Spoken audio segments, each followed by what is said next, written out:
A boy was playing video games on his computer.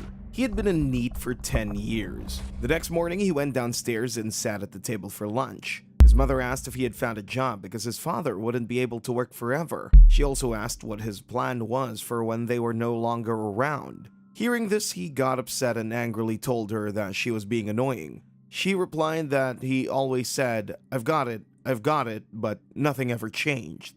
Frustrated, he stood up and said he lost his appetite, then started to walk away. He knew he was acting wrong, but after graduating from high school, he went on to an average university and graduated.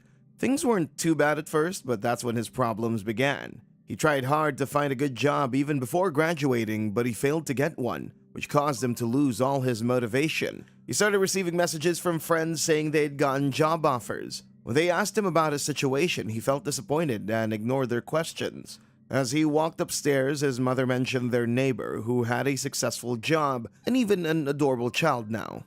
Suddenly, a courier arrived with a package. The boy went to the door and was shocked to see the parcel. His mother came over, curious, and asked if he was buying things even though he didn't have any money. He quickly said that he probably won a prize again because he hadn't bought anything. He often entered online giveaways to distract himself from the guilt of not having a job, but sometimes he received adult items which he couldn't let his parents see. That's why he went ahead to confirm the delivery himself. The courier asked if he would sign for the package, and the boy noticed the courier giving him a strange look. He wondered if it was because a man in his 30s was home in the middle of a weekday. Looking around, he saw that other people were also staring at him more boldly than usual. The parcel was small and his mother glanced at it, wondering if it was some kind of food, and then walked away.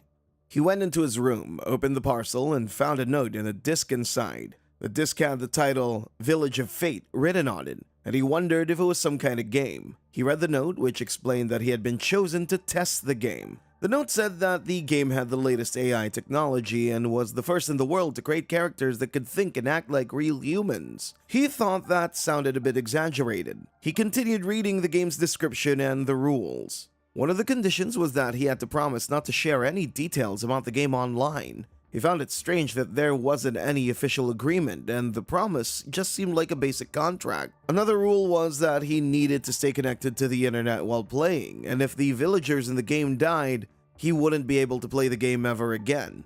That rule surprised him, and he thought it was a little harsh. Curious, he searched the name Village of Fate online but didn't find any results. He started to wonder if the game might be full of viruses, so he decided to play it on his old PC. If it turned out to be a prank, he figured he could share the story as a joke on Reddit. When he inserted the disc, the game's title appeared on the screen. He pressed enter to start, and that's when the first scene appeared. He was shocked by the incredibly high-definition graphics, better than anything he had ever seen. He saw some villagers riding in a carriage, and suddenly, monsters attacked them. He wondered if the villagers were about to be hunted. A girl holding a holy book kept repeating God of Fate as if she was praying for help. He moved his cursor, thinking that the monsters were going to take down the horse. Suddenly, the man driving the carriage tried to defend it, and a bright light began shining from the holy book. Within seconds, the whole screen was filled with light. Confused about what had just happened, the next scene showed the villagers happily talking to each other while standing in the middle of the forest. He realized that this was probably where the actual game was about to begin. He moved the cursor over the characters and could see their background stories. The man driving the carriage was named Gams, a 26-year-old swordsman. The girl with the holy book was named Chem, a 19-year-old priestess who believed in the god of fate. She was Gam's younger sister. He noticed that they didn't look alike and started to wonder if the game was made in Japan, thinking it must have been very expensive to produce. With such high-quality CG, he thought it should be a hot topic online, but decided to check that later. He was more curious to see the descriptions of the other characters. He checked the remaining 3 characters and realized they were all part of the same family. Finding this interesting, he started wondering what the game's controls were. So he began looking for the instruction paper again. He also noticed that the game wasn't fully voiced, as the conversations appeared in text on the screen. In the game, Gams apologized to the others, explaining that it was his job to protect the village, but all he could do during the monster attack was give them a chance to escape. Carol, his little sister, happily asked him about the bright light they had just seen. Chem, Gam's other sister, told Carol that Gams was her big brother. The boy playing the game noticed that Gams was handsome, strong, and had a beautiful sister, so he thought Gams must be the main character. Gams then told Chem that it was childish to treat Carol like that, and Chem apologized. Carol giggled, seeing her sister get scolded. The boy started to enjoy the game, as he really liked the characters' personalities and backgrounds. Layla and Rhodus, the other characters, also wondered about the light. Chem explained that the mysterious light had come from the Bible she was holding. The boy then received instructions that he had to write a prophecy for the villagers every day. He had now become the god of the game and was responsible for guiding the villagers to prosperity. When he read the instructions, he was stunned and couldn't fully understand them at first. He thought the game might only be able to recognize simple sentences or words, so he wrote a sentence, thinking that if the AI could even understand a small part of it, it would be an amazing game. After he wrote the prophecy and pressed enter, a light appeared on the Bible. The girl, Chem, opened it and started reading, telling the others they had received a prophecy from the god of fate. Everyone got excited and started praying. Since no one except Chem could read, they asked her to read the prophecy for them. Chem read aloud a command to harvest trees and secure a place to live, all phrased in a prophecy-like way. The boy was completely shocked. He pulled back from his chair in disbelief. He hadn't expected it to work so perfectly. Seeing the characters understand and respond to what he wrote left him amazed, and he couldn't believe that technology like this existed. He thought to himself that if the characters could understand and react like that, then this game was truly unbelievable. He thought for a moment that the characters might just be following some pre-programmed actions, but then he noticed they were discussing how to harvest trees and secure a place to sleep. Rhodus mentioned they could cut down trees from the forest, but they wouldn't be able to use the wood as timber right away because it needed time to dry after being cut. Chem was surprised to learn this, and even the boy playing the game was shocked as he didn't know about that process either. Rhodus then explained how drying wood worked, and Chem, feeling a bit guilty, said she hadn't researched about that before. The boy also thought the same, realizing he didn't know much about it either. Rhodus then reassured everyone, saying there must be a reason behind God's plan, so there was no harm in cutting down the trees and letting them dry. With that, they gathered their tools and headed towards the trees to start working. The boy realized that Gams and Rhodus were in charge of harvesting the trees while the girls were walking around looking for anything edible. He noticed he could use the scroll wheel on his mouse to zoom in and out of the scene. As he zoomed out, he saw a long, narrow area in the distance and guessed it might be the path they'd used to escape on the carriage earlier. He started to wonder how he could progress the game and whether it might actually be running in real time. He couldn't believe it and thought to himself that it was impossible for a game like this to exist. Suddenly, an explanation about fate points appeared on the screen. These points were granted based on how much the villagers felt indebted to the god of fate, which was him. He noticed that he currently had 97 points, and these points could be used to bring about miracles. The instructions explained that the more residents he had, the more fate points he would earn, and making the villagers happy would also increase his points. Curious, he looked at the list of miracles he could perform. Some of them included helping the escaped villagers reunite, or causing a traveling peddler or doctor to show up. He realized he could influence people's fate, but not control them directly. However, he could control things like the weather, which made him feel powerful, almost like a god. Unsure where to spend his limited points, he decided to listen closely to the villagers' conversation to decide how best to use them. He scrolled over to Gams and Rhodus and noticed that Rhodus was trying to talk to Gams, but Gams wasn't saying much. Curious about what the girls were discussing, he shifted the screen to them and saw they were talking about food. He thought summoning a peddler might be helpful since they could buy food from him. The villagers mentioned they only had food for 2 weeks and heard that he thought he should consider instructing Gams to go investigate that area tomorrow. But then he hesitated, wondering if it was a good idea to send their only fighter away from the group. Instead, he thought about using Carol, who wasn't doing much, to explore and expand the visible area. Just then, Carol picked up a mushroom and Layla quickly told her to drop it because it was poisonous. Seeing the situation, the boy thought to himself that if his careless actions led to the villagers' downfall, he'd feel guilty. He wondered if there was another miracle he could use to help. He spotted a miracle called Familiar and considered whether using it might expand the visible area of the map. But then, he stressed over the fact that even a simple dog or cat would cost 300 fate points, which he couldn't afford. As he lowered his head, feeling the pressure over a mere game, he noticed there was another option to increase fate points: a payment system.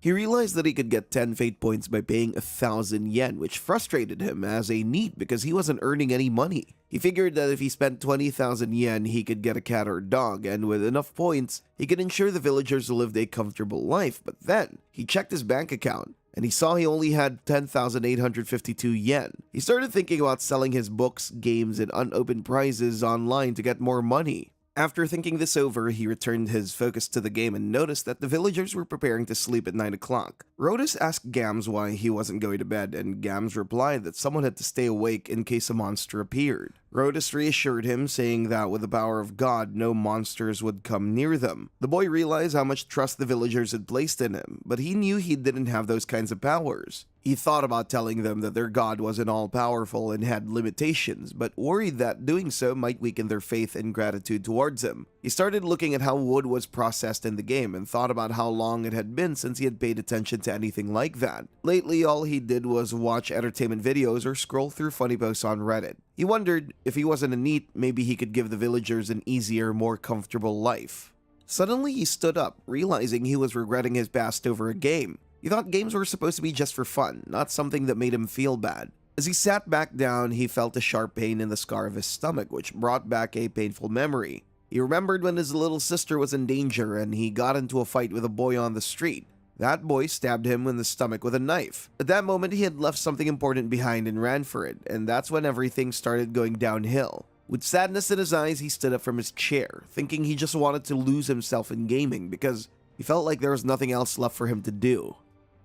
The next morning, he opened his eyes and realized it was already daylight. He remembered looking up wood manufacturing last night, but had fallen asleep without even realizing it. He checked the time. It was 7 a.m. He couldn't remember the last time he woke up that early. He walked over to his computer and saw that everyone in the game was already up and working. It hit him that the villagers really did live in real time. He started thinking about what kind of prophecy he should give them next, but his thoughts were interrupted by the growling of his stomach. He realized he was hungry and remembered he hadn't eaten dinner last night because he'd been so focused on the game. Glancing around, he saw the empty snack wrappers, realizing even those were finished. So, he went downstairs, wondering if there was anything left in the fridge. As he approached the kitchen, he heard the voices of his family having breakfast at the dining table. Ever since the incident with his younger sister, he'd had a huge argument with his father about finding a job, and they hadn't spoken directly since. For a moment, he thought about going in, greeting them with a smile, and asking if he could join them for breakfast, but then he found the idea ridiculous. They were all eating to fuel themselves for the day ahead, working hard, while he had no job and nothing to show. How could he face them like that?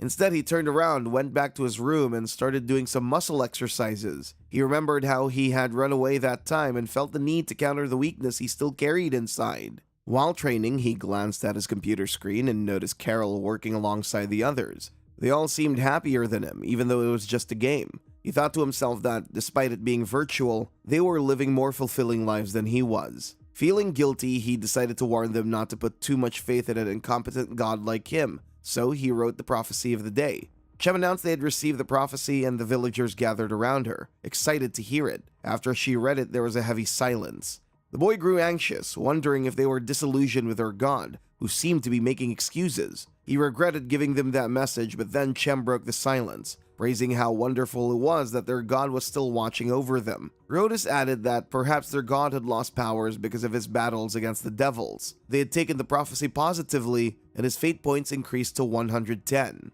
He realized the points were increasing too slowly. At that rate, he wouldn't be able to provide them with a better life anytime soon. He overheard them talking about how uncomfortable it was to sleep in the wagon, and how they needed a defense wall or fence to protect themselves from monsters. Listening to their struggles, he wished he had more fate points to help them, but he couldn't afford to waste the few he had. The only way to earn more fate points was through the in-game payment system. He had already listed his unopened items for sale and expected to get 20 to 30,000 yen from them. He looked at his books and considered selling them to a store to get more cash. The problem was he hadn't gone outside in months, but he knew if he didn't make these sacrifices, these villagers could be utterly defeated, and he wouldn't be able to play the game again.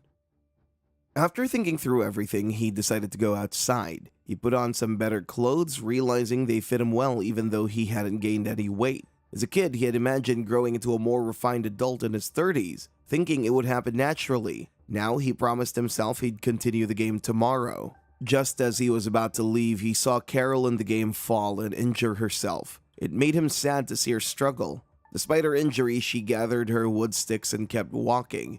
He also noticed that everyone in the game looked tired, realizing today was tougher than usual for them. Determined, he grabbed his bag of books and thought to himself that he'll do his best too. As he approached the door, his mom, surprised, asked if he was heading out and wondered what was going on. He simply said he'd be back soon. He took his bicycle and hit the road. People stared at him oddly, judging him as he passed. Thinking of the villagers in his game, he pedaled faster and soon reached the bookstore. Once inside, he looked around, wondering if he could find any book that might help him with managing villagers. He noticed a book about different worlds but realized it didn't match exactly the game's situation. Plus, he couldn't afford to buy something new. After selling his old books, he stepped outside and saw a bakery he used to visit with his family. He decided to go in and look at the desserts. He bought 4 puddings and headed back home. When he handed them to his mom, she smiled and asked if they were for her. He said he got enough for everyone and quickly rushed to his room, feeling a little embarrassed. He thought to himself that he shouldn't feel so proud for doing just one small nice thing, wondering what he was doing with his life at his age. After spending 20,000 yen, he finally had the 310 fate points. He watched as the villagers cooked dinner and sat together. He wondered what kind of miracle he should use next. There was a feature that allowed him to review their past conversations, but he felt uneasy about it, thinking it might be like eavesdropping. Still, he decided to test it out. When he clicked on it, he could suddenly hear their conversations from earlier in the day while he was away. They were talking about how nice the weather was, and Layla mentioned wanting to bathe in the river. Chem, however, pointed out that there were many men around. Layla winked and joked that she wasn't too worried about being seen since both her husband and daughter were used to it. She also teased that Gams wouldn't be interested in the body of an old lady like her. She added that Carol wouldn't mind if Gams saw her either, so it was all fine. After hearing this, he thought that maybe he didn't need to worry too much about Layla or Carol, but Chem's brother complex was definitely more serious than he expected. Suddenly, he read that Layla was wondering about the swarm of monsters that had attacked their village, mentioning how the villagers were scattered in the blink of an eye. Yoshio was confused, wondering what day she was talking about. As he continued to listen to their conversation, he realized they were referring to a village made of magnificent stone.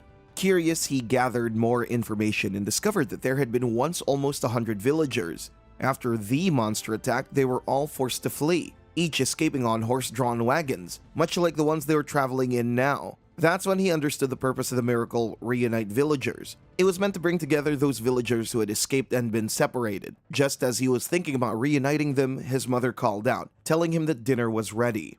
He went to the dining room and noticed his father sitting at the table. It was unusual to see him home this early. Ever since he became a NEET, they only saw each other face to face a few times each month. He tried to start a conversation, but his father didn't seem interested in talking. Instead, his father asked if Sayuki, his younger sister, was working overtime. Unlike him, Sayuki was hardworking and had successfully entered the field she wanted. She often said that working late didn't bother her at all. Their mother then mentioned that she had received some handmade tsukemono from Okiku and asked if he wanted to try some.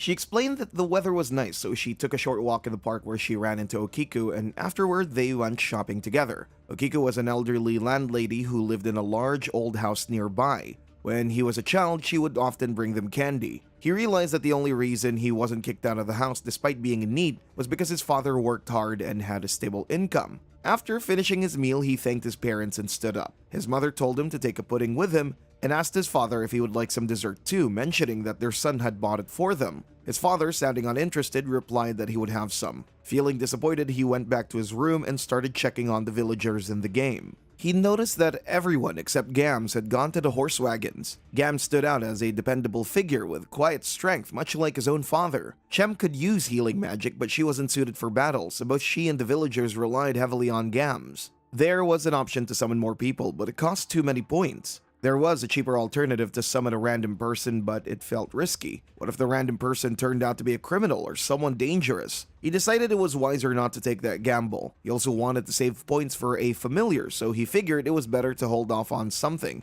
Realizing how much stress this game was causing him, he thought it would be best to sleep and figure things out tomorrow. Just as he was about to get up from his chair, a notification suddenly popped up.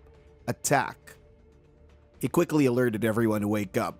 Chem, sounding stressed, asked what was happening. Gams told her that monsters were attacking and warned everyone not to leave the wagon under any circumstances. Rodis told his wife and daughter to stay inside the wagon because it was a dangerous situation. Gams, staying calm, reassured everyone that he would handle it and asked Chem to be ready to use her healing magic if needed. Yoshio felt incredibly stressed. The area was too dark for him to see the monsters, and he didn't know where they were. Suddenly, 2 stray dogs appeared. Yoshio knew Gams was strong, but it was 2 against 1, and he became even more anxious. He considered using a miracle for help, but before he could act, the monsters attacked Gams. Gams fought back fiercely with a sword and managed to kill both of them. After the fight, Gams sat on a log, exhausted. His sister ran toward him with a smile, asking if he was okay, but suddenly, Gams collapsed, and everyone froze in shock. Yoshio shouted his name, realizing it hadn't been a flawless victory. His sister began crying, holding him in her arms. She was panicking, shouting that Gams' body was getting cold. Meanwhile, outside the screen, Yoshio was trying to figure out what was happening. Rodis checked his pulse and tried to calm her down. He noticed bite marks on Gams' arm, realizing that the monster bite had poisoned him. Rodis asked Chem if she could use antidote magic. Yoshio started to relax, thinking her healing magic would fix everything. But then Chem said she hadn't learned antidote magic yet. Desperately, Rodis asked if there were any antidotes in their supplies, but Gams shook his head, indicating they had none. Carol stood in shock, unable to believe what was happening. Chem, crying, started begging her brother not to leave her. In her desperation, she shouted at God, pleading for help to save her older brother and promising she would do anything. Yoshio panicked, unsure of what to do. If Gams died, everything would be over, and he wondered if there was anything he could do. Clenching his fists, he tried to calm himself, reminding himself that he was the god in this game. He remembered there was an option to reverse the situation and frantically searched for it. Instead, he found a miracle called Traveling Doctor Shows Up, which costs 300 fate points. He hesitated, debating whether to use it. What if the doctor didn't arrive in time? It was a gamble. He started shouting in frustration, worried about the outcome. Suddenly, his mom yelled from downstairs, telling him to quiet down. Realizing how loud he had been, he thought that even if a doctor did show up in the middle of the night, it might seem suspicious to the villagers. After thinking it over for a moment, Yoshio decided to use the miracle. A traveling doctor suddenly appeared in the village. Chem, shocked and angry, demanded to know who he was. The doctor calmly told them not to worry and introduced himself as a traveling physician. Yoshio smiled, thinking it was natural for them to be suspicious of him. To ease their concerns, he revealed a prophecy, and Chem, surprised by a prophecy coming so late at night, read it with heartfelt gratitude toward God. The doctor then asked to examine Gams, and everyone watched anxiously. He pulled out an antidote and applied it to Gams' wound. Slowly, Gams began to feel better. His pain faded, and his body temperature returned to normal. Everyone was relieved and happy to see Gams recovering. Yoshio, feeling much more relaxed, even wondered whether the doctor was male or female. Meanwhile, Rodis began reading the prophecy aloud. In it, Yoshio had explained how he guided the doctor to them and reminded them that, although their struggles would continue, they should never forget that their god was watching over them. Yoshio, trying to sound like a true god, wondered how it came across. Seeing the villagers' happy expressions, he felt reassured that he had done a good job.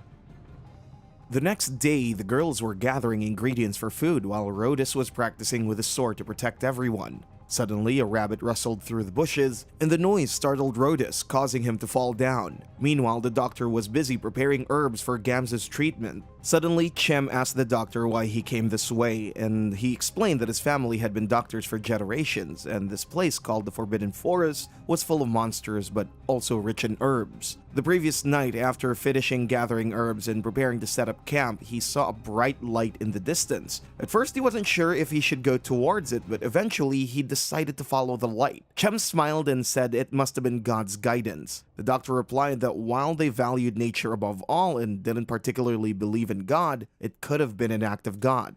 Yoshio realized that the doctor was agnostic. He acknowledged the possibility of God's existence, but didn't fully believe in it. Chem asked the doctor if he would be leaving soon. The doctor replied that he couldn't abandon his patient, even though the worst part was over. He then asked if they would allow him to stay a bit longer, as he had some time to spare. With a big smile, Chem agreed, saying he could stay as long as he liked. However, she mentioned that they didn't have any proper shelter at the moment and asked if he was okay with that. Yoshio smiled, thinking it was good that the doctor would stay with them, but he also realized the issue. Since the doctor was there, the wagon was now full, so someone would have to sleep outside. Even though Gams was saved, it would still take a few days for him to fully recover. Yoshio then thought that they needed a safe place to live, so he began considering how to use his fate points wisely. Suddenly, the doctor mentioned that there was a cave nearby, a ruin left by miners. He said it would provide shelter from the wind and rain, and they might even find some leftover tools there. Yoshio was relieved to hear that the doctor knew of such a place. Rhodus, excited, asked the doctor to lead them to the cave. Yoshio noticed that the cave was only about 5 minutes away from where they were, so they could easily return later to gather more wood if needed. They finally arrived at the cave and saw a large door in front of them. The doctor mentioned that this door was likely used for transporting goods, as it seemed to be the main entrance. Yoshio thought it must have been a mining area. When they opened the door, they were greeted by a massive space inside. Everyone looked thrilled. Yoshio was also surprised. It was much larger than he had expected. Although it was a bit dirty, there were several rooms scattered around. He noticed that everyone was so absorbed in exploring their new home that they weren't paying attention to the doctor. Chem had placed Gams on the bed and held his hand, telling him that they had safely arrived in a new land. There was also spring water flowing nearby, and there were areas for cooking. The girls were ready to start cleaning the place. Yoshio felt eternally grateful to the doctor for helping them find a place to stay. While the doctor continued treating Gams, Chem went outside and asked everyone to be quiet so they wouldn't wake him. She suggested that they clean the area so that Gams would be surprised when he woke up. Layla told Rhodus to take out anything that was useless, and he agreed, saying he would put these items in the corner. While cleaning, Carol suddenly noticed that there were 4 rooms. With a smile, she shouted that she would make Big Brother Gam's room hers, saying one bed would be enough because she would sleep with her. Chem, watching her from behind, wondered why Gams would share his room with Carol instead of her. She thought to herself that Gams had spoiled Carol a little too much. Yoshio was a bit concerned about the relationship between Carol and Chem, but he figured they generally got along well as fellow villagers. He then thought about how they could finally start building a village now that they had the potential to turn the cave into a livable place. He noticed it was already noon and realized he hadn't eaten anything yet. Feeling hungry, he decided to grab something to eat. Just as he left his room, he suddenly saw his sister Sayuki coming out of hers as well. He was shocked and asked Sayuki if she was on holiday. She replied that she wanted to go downstairs to eat and angrily told him to move aside. He told her that he was going to the first floor too, but she warned him not to use the bathroom there. Hearing that made him even angrier, but since that incident, she had never acted the same way towards him. He didn't say anything, but just assured her that he wouldn't use it. After eating, he returned to his room, thinking about his sister. He remembered how friendly they used to be, often going out to relax together. He wondered if they would still be close siblings if that incident hadn't happened. He felt a pain in his stomach, realizing he had to move on, because even though he felt regret now, he knew there was nothing he could do about it. He then decided to check on the villagers and noticed they had cleaned the place very well. Rhodus asked Layla where Chem was, and she replied that Chem was checking in on Gams. Carol said she wanted to go there too, but Rhodus told her to leave them alone for a while. With a smile, he suggested that she stay with her dad and join him on an expedition to the cave. She agreed, saying that once her big brother got better, she would give him a tour. Meanwhile, Chem entered the room and asked the doctor if she could take care of her brother, urging him to rest. The doctor agreed, saying the symptoms from the poison had settled down and she would accept Chem's offer. She told Chem to summon her immediately if something unusual happened. Chem thanked the doctor and held her brother's hand, letting him know that she was there. Yoshio felt happy to see that Gam's condition was improving. Suddenly, a dream box appeared above Gams. He clicked on it and the screen changed completely. Suddenly, the scene changed, then Yoshio saw a younger Gams. He was surrounded by a whole squad of friends who were inviting him to go out for drinks. Gams politely declined, saying he was heading home because his sister was waiting for him. Yoshio was shocked to see Gams during such an innocent time in his life. When Gams finally reached home, he found his father drinking heavily. Annoyed, Gams remarked that he was drinking again and threw a bottle at him. He then handed his father a pot of coins, which he had promised in exchange for watching over Chem while he was working.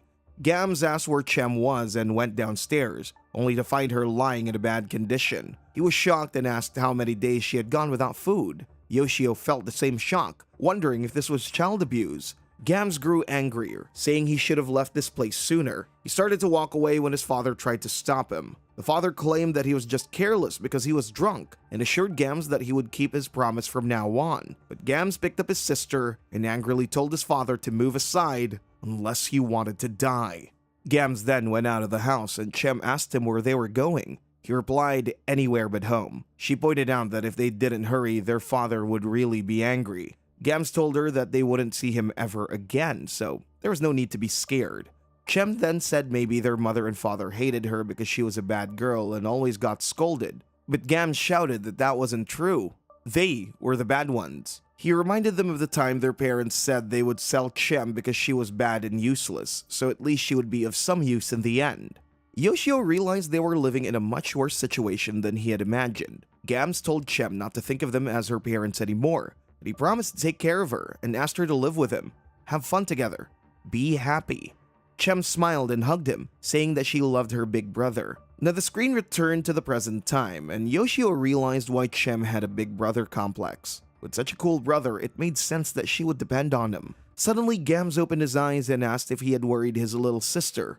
Tears streamed down Chem's face as she hugged him, relieved to see him speaking. Everyone else appeared at the door, happy to see Gams awake. Yoshio also felt a sense of relief, thinking that finally they were all happy. He knew that everyone depended on Gams. He was a character who would naturally be popular. On top of that, he was handsome and strong. Yoshio was sure that the bond between Chem and Gams would never weaken from now on. As he thought about his own relationship with his sister, he suddenly noticed tears streaming down his face. He was shocked to realize he was crying. He laughed a little, wondering if he regretted things so much that it made him cry. He thought to himself that he really wanted to change.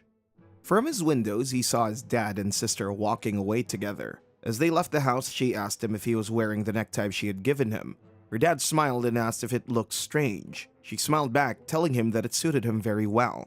After watching them leave, he walked over to his computer and saw Layla preparing meals with Carol's help, while the doctor and Gams were out on patrol. He looked around, feeling happy to see that they'd all set up the necessary equipment and furnishings for comfortable living. It had been 3 days since they moved into the cave and their way of life improved dramatically. He felt it was worth using that miracle. Meanwhile, Gams had faced a large boar in front of him. The boar charged at him, but Gams dodged the attack. Suddenly, an arrow struck the boar, knocking it out. The archer who fired the arrow was none other than the Dr. Mullis. Mullis walked over to Gams and reminded him not to push himself too hard while he was still recovering. Yoshio checked the doctor's name and noticed that there was no background information except the name, Mullis. Not only was he skilled at making potions, but he was also a master archer, making him a great partner for Gams. Additionally, Mullis could use magic to manipulate plants, and he was the one who had led them to the cave. Yoshio hoped Mullis would join the village permanently, but under the doctor's background info, there was only a box labeled secret and nothing more. Yoshio thought it was strange that Mullis hadn't joined the group yet, especially after he'd already spent 30,000 yen on the game. He realized that this game wasn't as straightforward as he initially thought. Afterward, they returned to the cave where Chem thanked them for the patrol. Carol excitedly welcomed them home. Gams and Mullis handed over the boar meat they had just hunted, and Layla was thrilled to know that they'd be having meat for dinner. However, she pointed out that they were running low on seasoning and salt, which were essential for cooking and preserving the meat.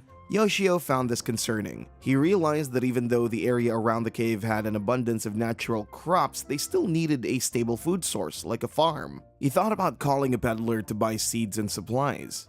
However, there is also a miracle called Golem that caught his attention. Golems were massive humanoid creatures made of rock, and he could control one directly with his controller, which was really exciting for him. But the cost of summoning a golem was 700 fate points, which equaled to 70,000 yen in real money. As a NEET, Yoshio found it impossible to afford that much, especially since he had only accumulated 160 points so far. He earned 10 points daily from the villagers, meaning that it would take him 2 to 3 months to gather enough points. He thought about how he had already used up his savings in the game. Watching how the villagers enjoy their dinner happily, Yoshio felt a bit more relaxed. He stood up from his chair to make a cup of coffee for himself, feeling a mix of contentment and worry. After making his coffee, Yoshio returned with the cup in hand and watched the villagers working. He noticed that Chem and Gams had been working on something together for the past few days, and he wondered what they were making. Chem then said it was almost done and asked Gams if it looked disrespectful. They revealed what they had been working on. It was a statue. Gams reassured Chem, saying that what truly mattered were their feelings, and he was certain their thoughts were reaching God, who was also watching over them. Mullis asked if it was a statue of God, and Chem confirmed it, explaining that although the craftsmanship was rough, they needed a place to worship or make offerings. Yoshio realized it was a statue for him, but because it was carved so crudely, it was difficult to tell if it depicted a male or female figure. He then wondered about the gender of the god of fate. As Chem offered some fruits to the statue, the offerings disappeared before them. Yoshio realized that since God existed in their world, offerings vanishing wasn't particularly surprising. He also noticed that his fate points had increased as a result of the offering. When he read the instructions, he saw that offerings made to him also contributed to raising his fate points. Yoshio decided to talk with the villagers about offering things they didn't need, but he didn't want to burden them or come across as forceful, so he revealed a prophecy to them, suggesting they could offer unnecessary items to him, explaining that he could turn their goods and thoughts into miracles. He was pleased with how he phrased it, as it didn't come off as begging or demanding. The villagers seemed happy as they read the message, their faces lighting up with smiles. Yoshio, however, felt a bit concerned about their innocence. He thought to himself that in modern Japan, people like them might easily fall for scams or join dubious religions. Then again, he realized that they might already be involved in something similar without knowing it. The next day, Yoshio saw Gams and Rhodus offering a large log to him. He realized that they could offer even big items like that, and it struck him how happy they seemed while making offerings to their god. As the villagers prayed and gave their offerings together, he noticed it was already past noon. Time had flown by while he played the game. Suddenly, his mom called out, saying he had received the parcel. He went downstairs and saw it was from the Village of Fate. Thinking it might be some reference material they forgot to send earlier, he mumbled to himself. His mom, curious about what he was saying, opened the parcel before he could stop her. Yoshio told her not to open it so casually, wondering what could it be. When she opened it, they found strange-looking fruits inside. They resembled pears but were red like apples. Yoshio couldn't believe his eyes. These were the exact fruits the villagers had offered him the day before. His mom, thinking they were some exotic fruits he ordered, said they'd eat them for dessert that evening. He caught the scent of the fruits, noticing a faint citrus aroma. It didn't seem artificial at all. Remembering how the villagers enjoyed them, he decided to take a bite. To his surprise, it was the most delicious fruit he'd ever tasted. He figured it might be a thoughtful touch from the game's creators, possibly just a common fruit in some foreign country. Either way, he wasn't complaining since he got to enjoy something so tasty. Feeling satisfied, he returned to his computer and wrote a new prophecy for the villagers. In it, he thanked them for the fruits and assured them that they didn't need to offer food unless they had extra. He reminded them to prioritize themselves first. Smiling, he thought about how once he saved up enough points to obtain a golem, he'd be able to help them even more. Suddenly, his mother shouted for him to come downstairs, and from her tone, he could tell she was a bit irritated. He hurried down and saw a log at the door stamped with the symbol of the Village of Fate. His mother asked what he was planning to do with it, but he was completely stunned. It was the same log the villagers had offered him the day before. He thought to himself, that joke was going too far. He tried to drag the log but quickly realized how heavy it was. His mother asked what he planned to do with it, so he told her he was going to move it to the garden, pretending she had asked him to use it for muscle training. As she struggled with the weight, he thought about how hard Gams and Rhodus must work with such heavy labor. He couldn't take the situation seriously at all and thought about filing a complaint with the game company.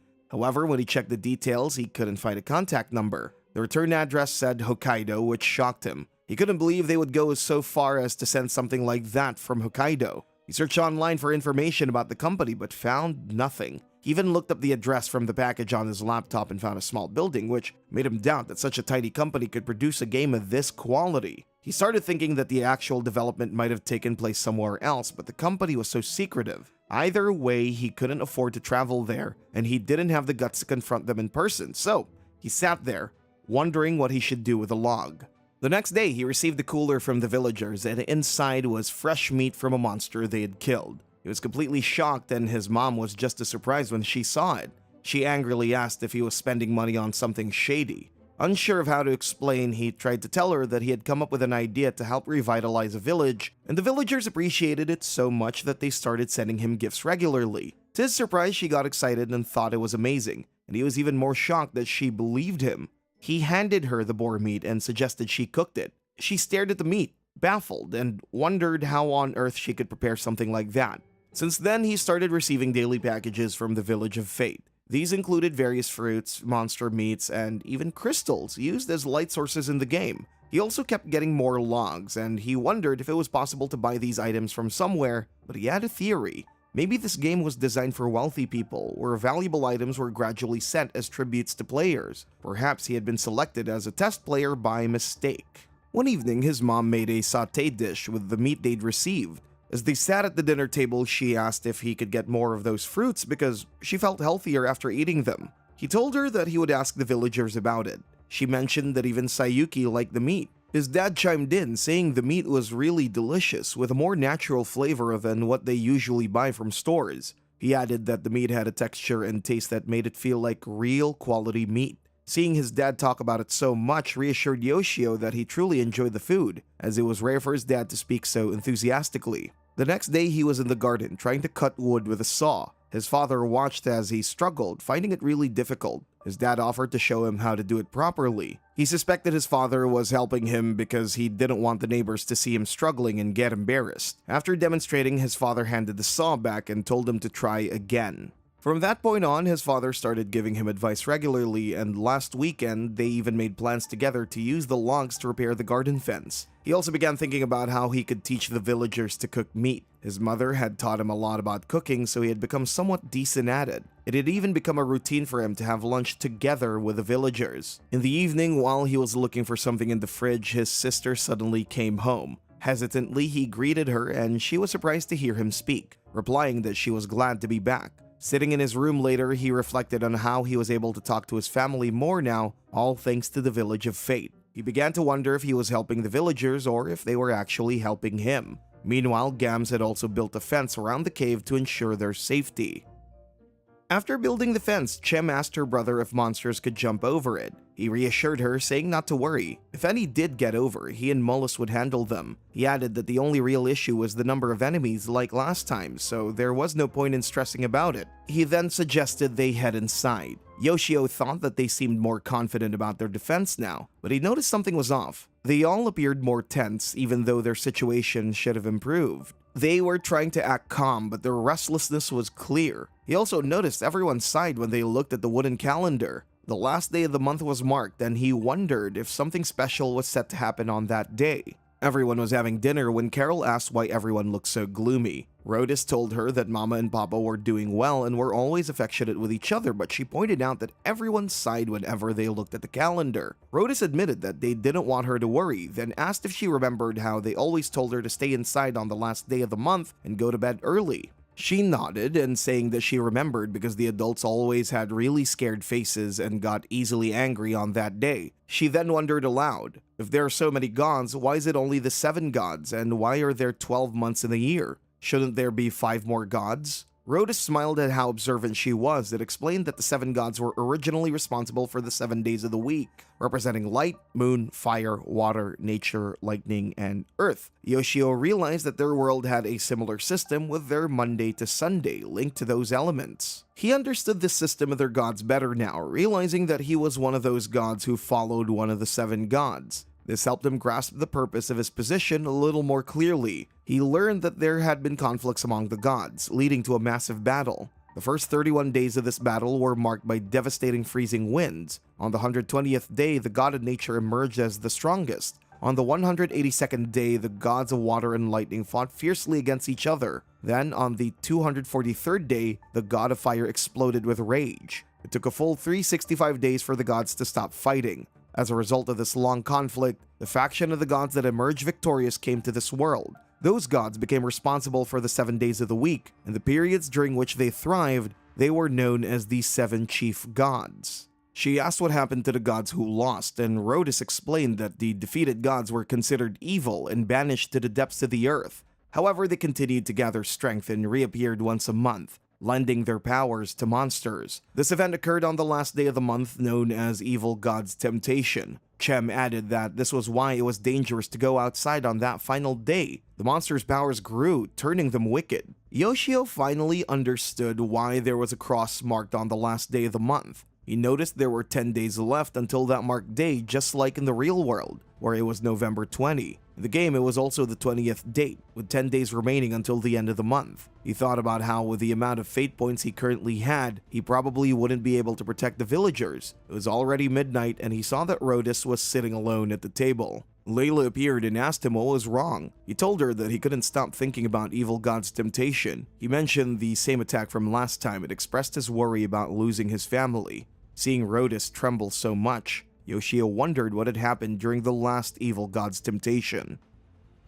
3 weeks ago, Carol was sleeping in her bed when she suddenly woke up and ran to find her mom and dad. They were working in the kitchen and her mom asked her to wash her face. She went to the well and started washing her face, finding it refreshing. She forgot to bring a towel and suddenly Chem appeared and asked if she had just woken up. Carol agreed and asked where their big brother was. Chem told her he was keeping watch at the village gates. Carol ran away, saying that if Big Brother wasn't there, she didn't care. Chem didn't like that, but when she saw Carol running, she tried to stop her.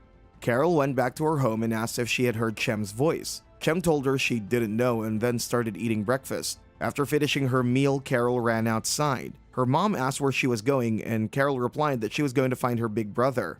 Her mother tried to stop her, but Carol ran off without listening. As she made her way through the market, she greeted the people around her. Someone asked if Rhodus and Layla were home, and she answered them before running away. Suddenly, she saw a big wall and finally spotted Gams nearby.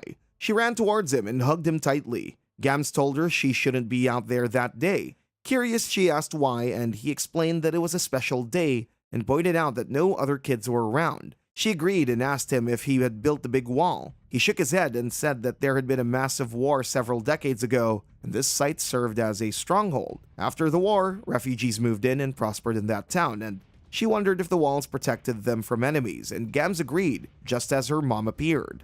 Her mom told her and asked her to stop running. A soldier approached Gams and asked if he knew them. Gams replied that they were their neighbors and had always been kind to him and his sister. The soldier's subordinate pointed out that the children didn't seem to have the slightest fear. Gams explained that ever since the town was established, it had been a fact that these walls have never been breached. Layla apologized for her daughter's interruption and said she would scold her later, but Gams urged her to be a bit more moderate. After that, they moved on from there. After reaching home, Carol asked if something special was happening that day, like a festival. Layla told her that it would have been nice if it was a festival, but they could have a feast tomorrow instead. Carol was happy to hear that. Then Rhodus and Layla exchanged worried glances. Rhodus, looking out the window, said he had packed everything in the wagon just in case. Layla nodded her head and Rhodus added that it would be great if nothing happened, praying that they could get through the day without any problems. Outside there were many monsters, much more than usual, and this time different types had formed a group, all attacking at once.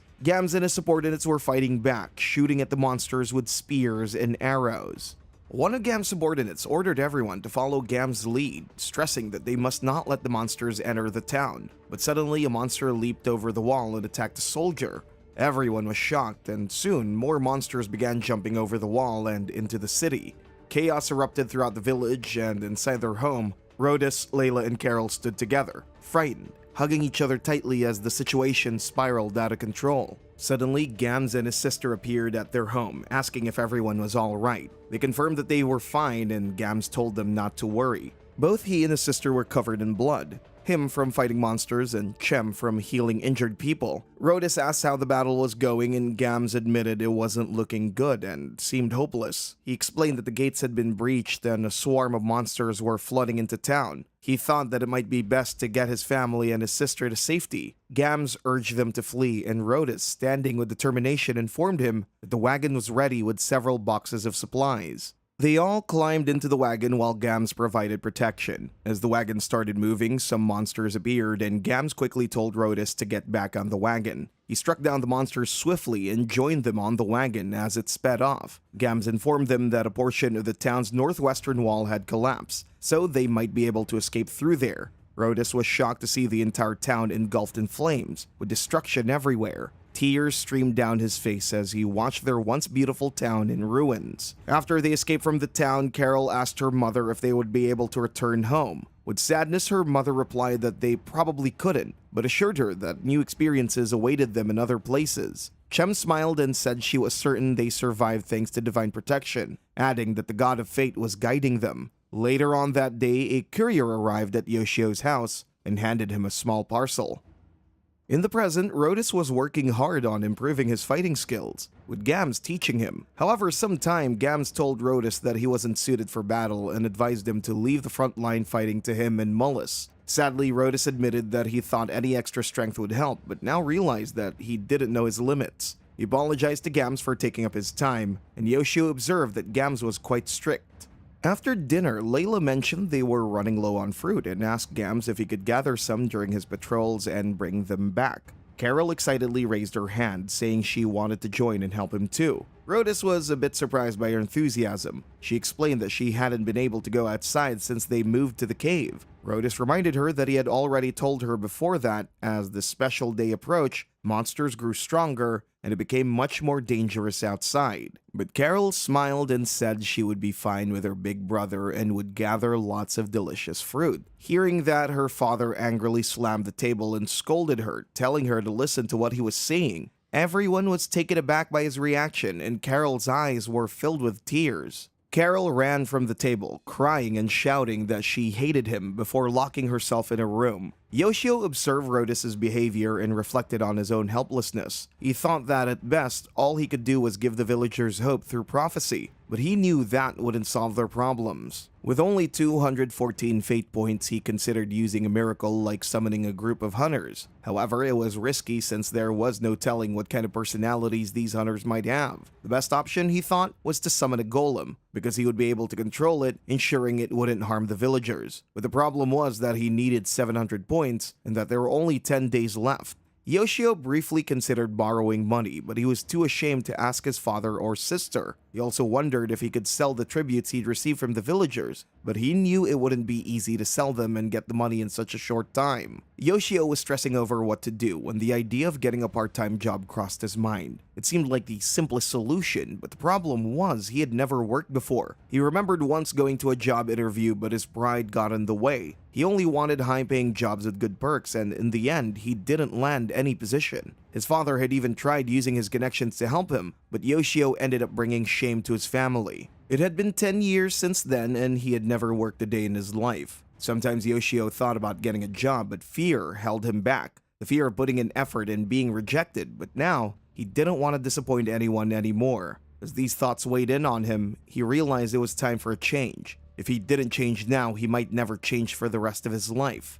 He began to wonder if he could find a job that would pay him at the end of the month, something that could help him gather enough money to support the villagers. However, finding short-term work was challenging in his area, and since he didn't have a driver's license, it made things even harder. He started thinking about the possibilities, but realized the obstacles made it difficult to find any immediate solution. Rhodus was trying to comfort Carol, but she refused to speak to him. Layla came in and gently suggested that he give her some space for a while. Watching their struggle, Yoshio felt the weight of their emotions. Determined to take action, he put on his jacket and decided that he needed a job magazine since he didn't want to rely on the internet. He grabbed his bicycle and rode out to pick up a magazine with job listings. When Yoshio returned home, his mother noticed and was happy to see him taking initiative. She welcomed him warmly and pleased that he had gone out. Yoshio hurried to his room, eager to look through the magazine for job opportunities. As he flipped through the pages, his mother called out that dinner was ready. He was downstairs and joined the family at the table for dinner. Yoshio noticed his sister had returned as well. She seemed surprised, asking if she wasn't supposed to be back, but he smiled and welcomed her warmly. She was a bit confused by his sudden friendliness. As they all sat down to eat, their mother unexpectedly announced that Yoshio was thinking about getting a job. Sayuki smiled awkwardly while their father commented, "So, you finally found some motivation?" Yoshio clarified that it was just a part-time job and he just needed a little cash. But his father responded, "The reason doesn't matter. It's good you're motivated now." Yoshio was surprised by this, as he had expected his father to insist on him only working full-time. Sayuki then teased him, saying he had changed lately and wondered if her big brother had gotten a girlfriend. Their mother laughed, joking that Yoshio didn't seem very popular, which made Yoshio wonder why his mom was answering for him. Yoshio noticed that Sayuki had called him big brother, and it made him happy. His father then asked if his decision to get a job was related to the village, surprising Yoshio with how sharp his father was. Yoshio admitted that it was, explaining that he felt it wasn't right to just keep receiving from the village without giving something back. Sayuki looked confused as she was the only one not following the conversation. Their mother reminded them it was bad manners to talk while eating and told them to finish their meal first. Sayuki agreed and asked her mother to explain everything after they were done. After dinner, Yoshio was sitting in the garden when his father came over and asked if he had found a job yet. Yoshio said he had found 3 possible options and would call them the next day. His father asked if he was looking for short-term work, and Yoshio confirmed, explaining that he had done some important business until the end of the month, so he could only work for a limited time. When his father asked if there were any specific requirements, Yoshio admitted that he wasn't good with customer service, so he was leaning towards jobs that involved physical labor. His father then offered to ask a friend for help, saying that no matter how old Yoshio gets, he would always be his father. There's no shame in getting help from family. Hearing this, Yoshio was reminded of the past when his father had tried to help him, but he had rejected those chances. His father then told him that if he really wanted to achieve something, he should use all the support he could get, even from his family. This advice made Yoshio think of Rhodus, who had tried to help Carol only to have her push him away, just like Yoshio had done once before. After thinking about it, Yoshio agreed with his father's advice. His father immediately called his friend to arrange something for Yoshio. Then he asked Yoshio to change into something more flexible. Yoshio mentioned he had a tracksuit, and his father told him to get ready and be back in 30 minutes. Yoshio was worried because he hadn't written his resume yet, but his father reassured him that it wasn't needed right away, since it was his friend helping out. Yoshio quickly went to his room, shaved, and changed all his clothes, all while worrying that he might disappoint his father again.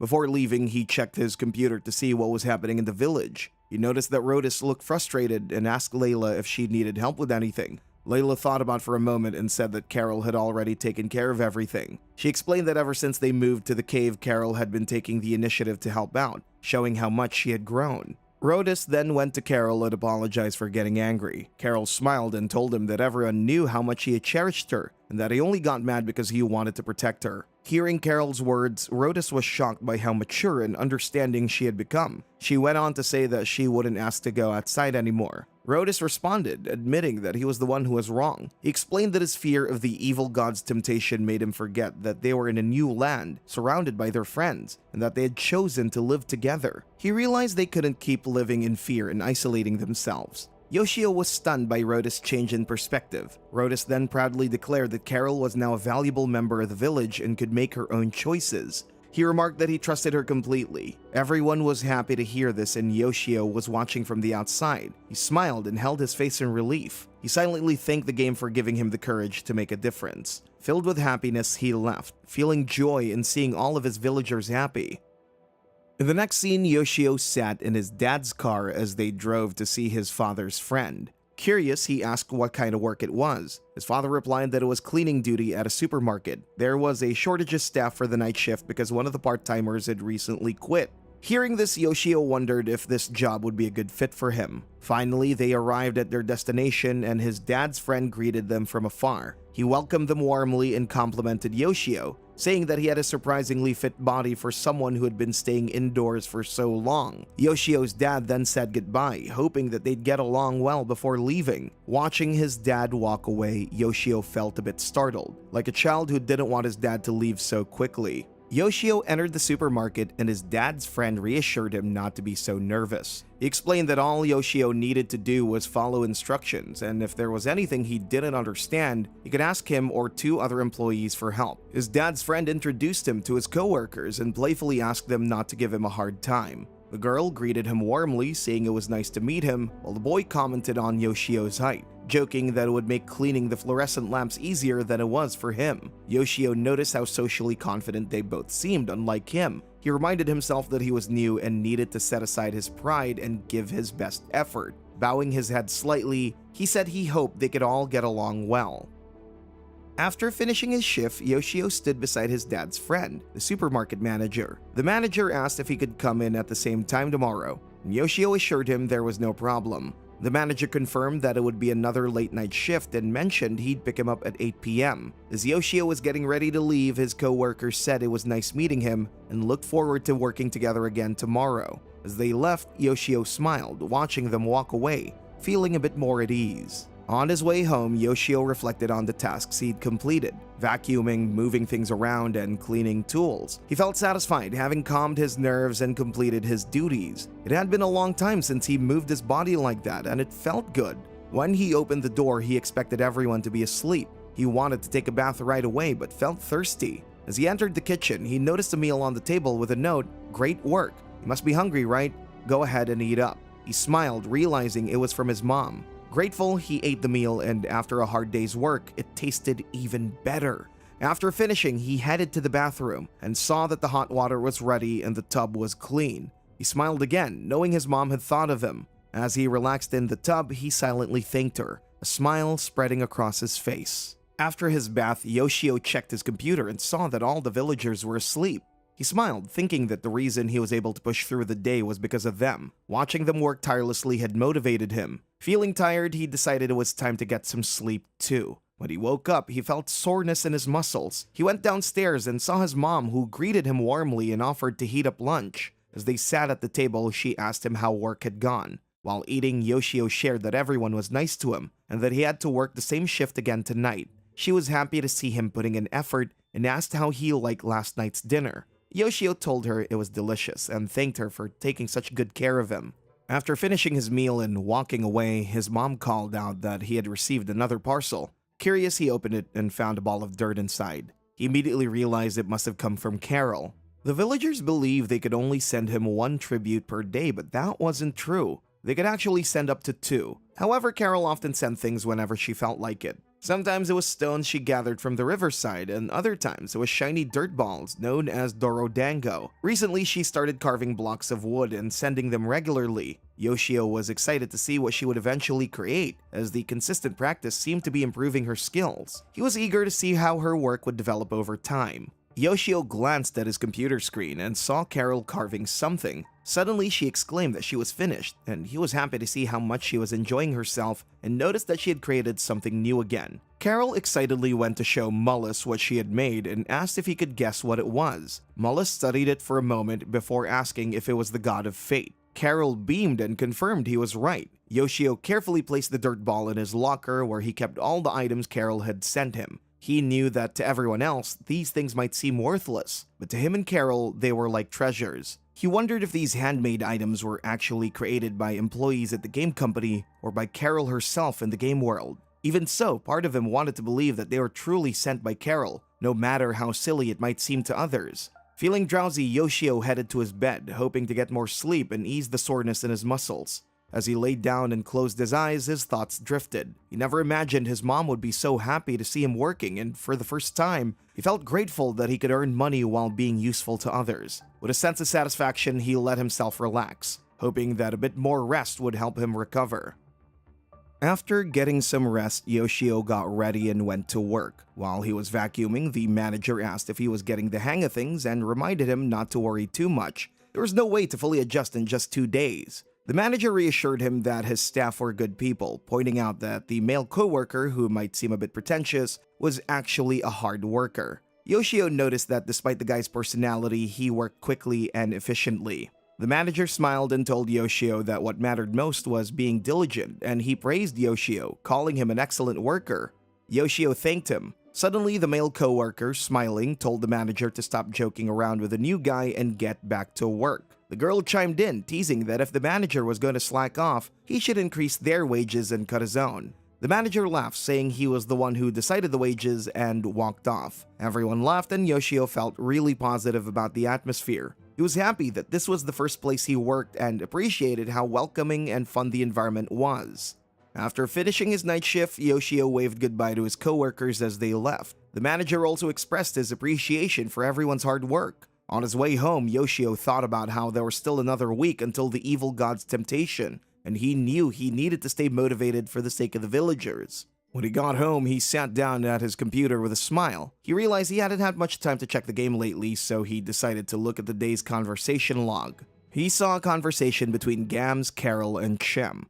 Gams was feeling a bit tired, and Chem suggested he take a break. Meanwhile, Carol invited him to sleep with her because he needed a nap. Chem pointed out that she was talking to her big brother. Not finding anything particularly interesting there, Yoshio moved on to a conversation between Rhodus and Layla. He learned that Rhodus was studying antidote mixtures from Mullis. He told Layla that he couldn't guarantee the effects yet, but since he couldn't be on the front lines, he wanted to help in any way he could. Seeing this, Layla hugged him from behind and told him that he was a super reliable man. Yoshio felt happy watching them live their lives with such optimism every day. Suddenly, he noticed another conversation log. There were no names mentioned, but the discussion was about ordinary refugees and the risks they faced. They discussed whether or not they needed to take action because otherwise these refugees would perish from the evil god's temptation. They also mentioned that in the past, the humans who had lived there had been wiped out. Then one person said there was only one concern. They were being blessed by the god of fate.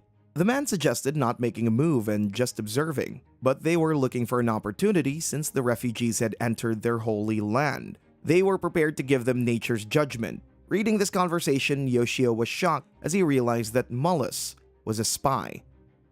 He was shocked to discover that Mullis was a spy. This made him realize why he had been treated as a guest instead of an ally. From the conversation, he learned that Mullis came from a tribe that lived in the forest and was angry with the villagers for settling there. However, the villagers were safe for now because Mullis understood that they were blessed by the god of fate. This thought made Yoshio feel a little better as he believed Mullis had helped them just by being there. He checked the time and saw it was getting late, so he decided to give them a prophecy the next day, hinting at the true identity of Mullis. With that in mind, he went to bed and fell asleep. The next day, while they were having breakfast, Yoshio shared a prophecy with them. He apologized for adding more pressure since they were already worried about the evil god's temptation.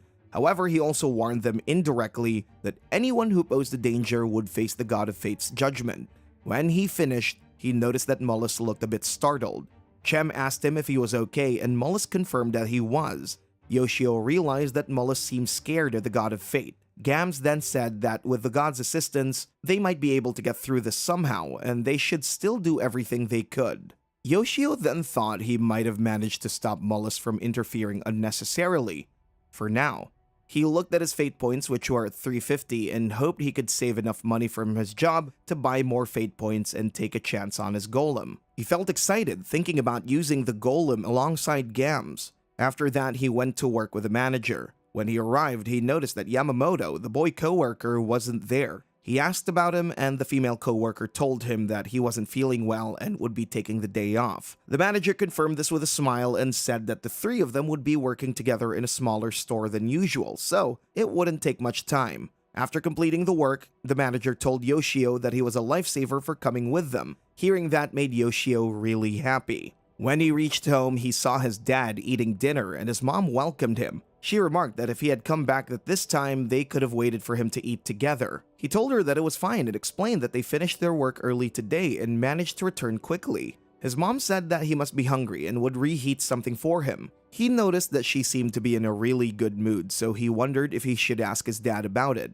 However, he lacked confidence and hesitated. After gathering up his courage to talk to his dad, his mom suddenly announced that the food was ready. He felt a strong energy from her and asked directly, "Mom, what happened?" She smiled, looking ready to share something, but his dad interrupted her, saying that her favorite TV series was about to start. Yoshio noticed that his dad had suddenly cut her off, which left him feeling a bit confused. After finishing dinner, he went to his room and thought about the compliment his boss had given him, which made him feel a bit too enthusiastic. Although he was sleepy, he decided to check on the villagers first. He noticed that Carol had already gone to sleep and Rhodus and Layla were getting ready for bed after spending some time together, so he decided to give them some privacy. He looked at Mullis, who was lying on his bed deep in thought. Yoshio expected that Mullis might disappear, but then realized it was also difficult for the villagers as they were counting on him. He knew he couldn't force Mullis to leave, so he decided to just watch his actions carefully. Feeling very sleepy, he thought it was best to go to bed as well. Suddenly, he noticed that the kanji for real was surrounded by a square. As Yoshio was about to go to sleep, he suddenly noticed a real dialogue box appear on the screen, just like the one that had shown up in Gam's dream. Curious, he decided to take a quick look before going to bed. When he clicked the button, the screen changed and he saw a modern house displayed. He zoomed in and explored the entrance, hall, bathroom, and kitchen. Then, to his shock, he realized it was his own house from all angles. Confused, he wondered how he could back into the original game screen. Just then, he noticed someone in the bathroom. Zooming in, he saw it was Sayuki. He could even see dialogue boxes where she was talking to herself while washing up. Panic set in. If this was real and his sister found out he was spying on her, she would definitely kill him. Convinced that this must be a dream, he reassured himself, thinking he must have fallen asleep while playing the game. Yoshio then saw his mom and dad sitting in the living room and decided to listen in on their conversation. He figured that since it was just a dream, it wouldn't hurt to eavesdrop. As he started listening, he heard his mom ask his dad why he had stopped her from mentioning the wedding anniversary gift, something he had given her for the first time in 10 years. Yoshio realized that's why his mom had been so happy. He thought it was nice to see his parents getting along, though it still felt a bit awkward for him as their child. Then he heard his dad say he was glad she liked the gift, but for the past 10 years he felt distant. His mom asked if it was because of Yoshio, and his dad agreed. Yoshio was shocked to hear this, even though he knew it was just a dream. The words felt like a stab to his heart. He remembered how much calmer his dad had been before he became a NEET. His dad used to always give his best in everything. If Yoshio didn't understand something in school, his dad would patiently explain it in the easiest way possible. And when his mom scolded him and made him cry, his dad would secretly cheer him up with ice cream. Hearing all this now made Yoshio realize how much had changed, and it weighed heavily on him. Reflecting on his past, Yoshio realized he had never truly accepted his own mistakes. Instead, he had buried all these memories deep inside, blaming others and allowing himself to continue being a NEET. Tears welled up in his eyes, and then he overheard his mom saying how much brighter Yoshio seemed since he started working. His dad agreed, adding that he had always wanted to apologize for the hurtful things he'd said about Yoshio not trying hard enough or not finding a job. His mom laughed, recalling how Yoshio's dad used to be so laid back and a bit of a partygoer back in his university days. The dad, clearly embarrassed, admitted he had been worse than Yoshio back in those days and had barely passed his classes. He confessed that he had no right to criticize Yoshio, and he felt deeply guilty about it. Seeing his dad in that moment, Yoshio felt awful. He saw the genuine disappointment in his dad's eyes, but he knew it wasn't his father's fault. To Yoshio, his dad was still a great man, someone he had always admired. Yoshio watched his mom and dad having a heartfelt conversation, and tears began streaming down his face. He heard them say that, just like Yoshio, they also needed to change from now on. Wiping his tears, he smiled, thinking that even though it was just a dream, it was nice to see his parents in a way that made them seem more like him. From his perspective, they were already upstanding adults and loving parents. The weight on his heart felt lighter as he realized they too had been carrying worries and burdens beyond what they could handle. Now they all seemed to feel a little lighter. Afterward, Yoshio woke up at his keyboard. He smiled, thinking that even though it was just a dream, it still felt meaningful. Even though the dream seemed to be made for him, he didn't mind. It left him feeling like he could talk to his parents more honestly, like he always should have. He headed to the kitchen and saw his family having breakfast. With a smile, he greeted them with a cheerful good morning as his sister looked at him, a bit confused. On November 30th, Yoshio was running down the street, panting and worried, unsure how he ended up in this situation during the evil god's temptation. 2 days earlier, on November 28th, he had been watching the villagers on his screen as they steadily prepared for the evil god's temptation. They'd rebuilt the fence, fixed any gaps, and even set up a watchtower. Yoshio noticed Mullis standing in the watchtower, spotting a monster nearby and skillfully taking it down with his bow. Mullis's archery skills were impressive, and Rhodus, who was working on the fence, thanked him for his help. Yoshio wondered if Mullis was still planning to stay in the village during the evil god's temptation, or if he would disappear. He realized this was his first time experiencing the event, so it felt like a tutorial for him. He was pleased with how the villagers were carefully testing and strengthening their defenses, but he also felt the pressure. If he failed, even by some rare chance, he could see himself losing his will and slipping back into his old, unmotivated self. Determined not to let that happen, Yoshio knew he couldn't afford to lose the progress he had made in his life. With 540 fate points, he was confident that along with the daily wages from his part-time job, he would soon be able to summon a golem. Having played plenty of games before, Yoshio trusted in his ability to handle whatever challenges came next, no matter how tricky the controls were. Meanwhile, Gams was inspecting the weapons when Carol approached him and asked if they would be okay on the day of the evil god's temptation. He reassured her, saying that they had reinforced the defenses, so even if monsters appeared, they would be fine. Feeling reassured, Carol hugged him. But just then, Chem appeared and angrily reminded Carol that Gams was her big brother. Carol laughed and teased her, saying stepsister was scary. Ignoring the joke, Chem turned serious and asked Gams if they could really survive the upcoming threat with their current preparations. The atmosphere became tense as Rhodus brought up what had recently happened to their previous village, causing everyone to fall silent under the stress of the memory. Breaking the silence, Mullis spoke up, reminding them about the Forbidden Forest and how it was home to many different species of monsters. He also admitted that he usually stayed away during the evil god's temptation because it was extremely dangerous. He apologized to them for not mentioning this earlier. Chem smiled and reassured him, saying that it was okay because Mullis had already given them a lot of help and strength. He had been a great asset to the village. Yoshio, watching the conversation unfold, agreed with Mullis. He thought Mullis was truly a reliable doctor, and even Even though he didn't know much about him, he was sure he was a good person. Gams then pointed out that even if they wanted to leave the village, the wagon's wheels were on the verge of breaking, and none of them had the skills to repair it, making it impossible for them to leave. Mullis added that whether he and Gams tried to escape alone or together, it would still be possible, but with everyone else there, it wasn't an option. Hearing this, Gams felt a bit sad but quickly regained his determination. He shouted that they would have to fight to defend their home. This was their only chance to survive, and he promised to put everything he had into making sure they all made it through together. Hearing Gams' determination, everyone smiled, feeling a bit of relief. Yoshio also felt proud of him. Gams then thanked Mullis for everything and said he didn't want him to get involved against his will. They all bowed their hands in gratitude towards Mullis, who looked a bit shocked. Yoshio noticed that everyone seemed to sense that Mullis would eventually leave the village. Mullis told them to raise their heads and explained that he truly wanted to help, but he also had a family and someone waiting for him. He planned to leave that night. He mentioned he would prepare some herbs for them to use whenever they needed. Carol asked if he was really going to leave, and he apologized in response. She then requested him to come back and play with him. Hearing that, he smiled and promised he would return. Yoshio thought about what kind of person Mullis really was. He didn't seem like a bad guy, even though he was watching the villagers. He didn't have any intention of harming them. Yoshio smiled, thinking about this, and then realized it was almost time for him to go to work. He quickly put on his jacket and ran off.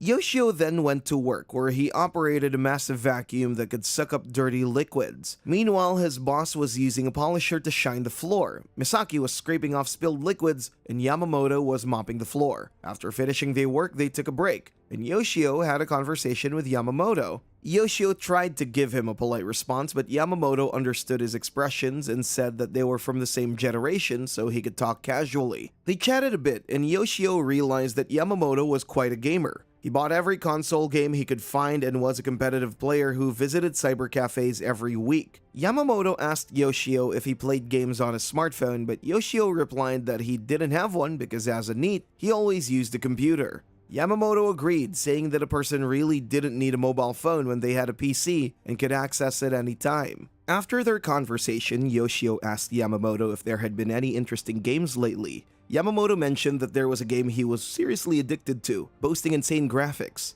Curious, Yoshio asked for the name, but Yamamoto couldn't remember it, saying it started with Destruction. Just then, their boss appeared and said it was time for them to go. Yoshio felt frustrated that he couldn't catch the name of the game, but he realized he didn't have enough time to play anything besides Village of Fate. As they were leaving, his boss asked if he was free on the last 2 days of November, as there would be a ton of requests for year-end cleanup next month. Yoshio confirmed he was free, and then they left for home. When he entered his room, he noticed his computer screen displaying the aftermath of Mullis leaving the cave. On the table, several different medicinal concoctions were laid out, accompanied by notes detailing their effects and dosages. Seeing this, he smiled, realizing that Mullis wasn't really a bad guy. He hoped that Mullis would come back after the villagers managed to survive the evil god's temptation. On November 29, Gam stood on the watchtower observing the surroundings while the villagers prayed and worked in their cave. They all looked stressed, so Yoshio decided to write something to ease their worries. He composed the prophecies, summarizing that he understood their anxiety about the day ahead. He promised to lend them a hand if they faced any real danger. He knew this would encourage them to rely on themselves, but he also added a note about needing their understanding when it came to using the golem as an ally. When the villagers read the prophecy, they were happy, feeling a sense of relief knowing that the god of fate was watching over them. This helped them calm down and regain their focus. Seeing them happy lifted Yoshio's spirits too, but he still wanted to test the golem. However, he was unsure how to control it or what conditions would need to be met to activate it. Yoshio thought he had nothing else to do and wasn't feeling sleepy, so he went to the kitchen to make himself some lunch. He grilled some meat and prepared fruit for dessert, then started eating. Suddenly, his phone rang. It was his boss. At first, Yoshio worried he had made a mistake, but his boss reassured him that everything was fine and that he had done a great job. However, they had an impromptu job and needed more help. Since he had nothing else planned besides watching over the villagers, he asked when the job would end. His boss replied that it would be done by 9 in the evening at the latest, so Yoshio thought there wouldn't be any problem and agreed to help. Hearing that, his boss complimented him and mentioned that Yama had suddenly taken the day off, making Yoshio a lifesaver for the team. After hanging up the call, Yoshio wondered why Yama was on leave as he seemed perfectly normal. However, he realized that sometimes he also wanted a day off to play games, so he shouldn't judge Yama for taking a break. He thought that by covering for Yama, he was doing him a huge favor. Feeling happy about it, he finished his meal and thanked himself for it. After that, he went to work, and once they'd done their work, he saw that their boss was having a conversation with a client about not changing the contract once it was made. Occasionally, some people tried to negotiate extensions for cleaning services. As Yoshio stood there, he noticed that the time was already 9:15. His boss told him that he could go home since he had some business to take care of, but Yoshio decided to wait until the work was finished. He figured that it would take at most an hour if three of them worked together, so he was fine with that. After they finished work and were heading back, a police officer appeared and informed them that there had been an accident, so the road was closed. Yoshio looked at the time and saw it was already 12:37. He began to worry about the evil god's temptation, wondering if the monsters had invaded and killed the villagers. He asked his boss to stop the car so he could walk home. His boss apologized for the delay, but Yoshio reassured him that it was fine. He started running towards his house, thinking about how bad luck often leads to more bad luck, and hoped that wouldn't happen today. By the time it was 1:23, he was still running and finally reached home, panting heavily. He wondered how many years it had been since he had run like that. Without wasting any time, he dashed to his room and looked at the screen, hoping the villagers would be safe. He immediately checked on Gams, who was sitting on the watchtower with his stick, while the other villagers were sleeping peacefully. There was no sign of a monster attack, and Yoshio breathed a sigh of relief. Suddenly, his sister appeared at his door, telling him he was being quite noisy in the middle of the night. Covered in sweat, he looked at her and explained that he was in a bit of a rush. As he went to close the door, saying he wouldn't make any more noise, she pointed out that he was covered in sweat and his work uniform was dirty, asking if he didn't want to take a shower. He glanced to the right and said he'd take one soon, but she caught him lying, noting that he always looked to the left when he was telling the truth. She glanced at his computer and asked why he had been leaving it on lately, wondering if there was some special event or something. Surprised, he asked how she knew, and she said that mom had told her and had specifically instructed her not to turn off the PC. Yoshio recalled warning his mother about it, so it made sense that she had told his sister too. Still, he couldn't explain the game to her, as the note had warned him that he might lose the right to play if he did. So he told her that the game was still in the development phase and that he was a beta tester. He explained that if he shared any details, he would get penalized, so he couldn't tell her more. She found it a bit sneaky, but offered to watch over the game for him while he took a shower, saying she didn't want him to catch a cold. He knew it would be a waste of time to argue with her, so he agreed. He told her that he'd be back soon and asked her to keep an eye on the game until then. He explained that there was some kind of outbreak event happening, and though he wasn't sure when it would start, he asked her to make sure not to take her eyes off the screen. He also told her to let him know immediately if the characters were attacked by any monsters. She looked at the screen, confused, but noticed how much he really liked the game. Yoshio headed to the shower, thinking a quick rinse would be enough, but knowing his sister would probably accuse him of not showering properly, he quickly applied soap and showered as fast as he could. After freshening up, Yoshio returned with a smile and thanked his sister for helping out. She teased him, wondering if his shower had been too quick, but he shrugged it off, saying it was fine as long as he got rid of the sweat. He then asked if anything had happened in the game while he was gone, and she told him nothing had changed and wondered why Gams hadn't moved at all. She also commented on how amazing the game's graphics were. Proudly, Yoshio smiled and said they had invested a lot of money into the production. She eyed him suspiciously and asked if he was hiding something because he always turned his back when he felt guilty about something. Surprised that she knew him so well, Yoshio admitted there was something he was keeping secret, but assured her it wasn't anything bad.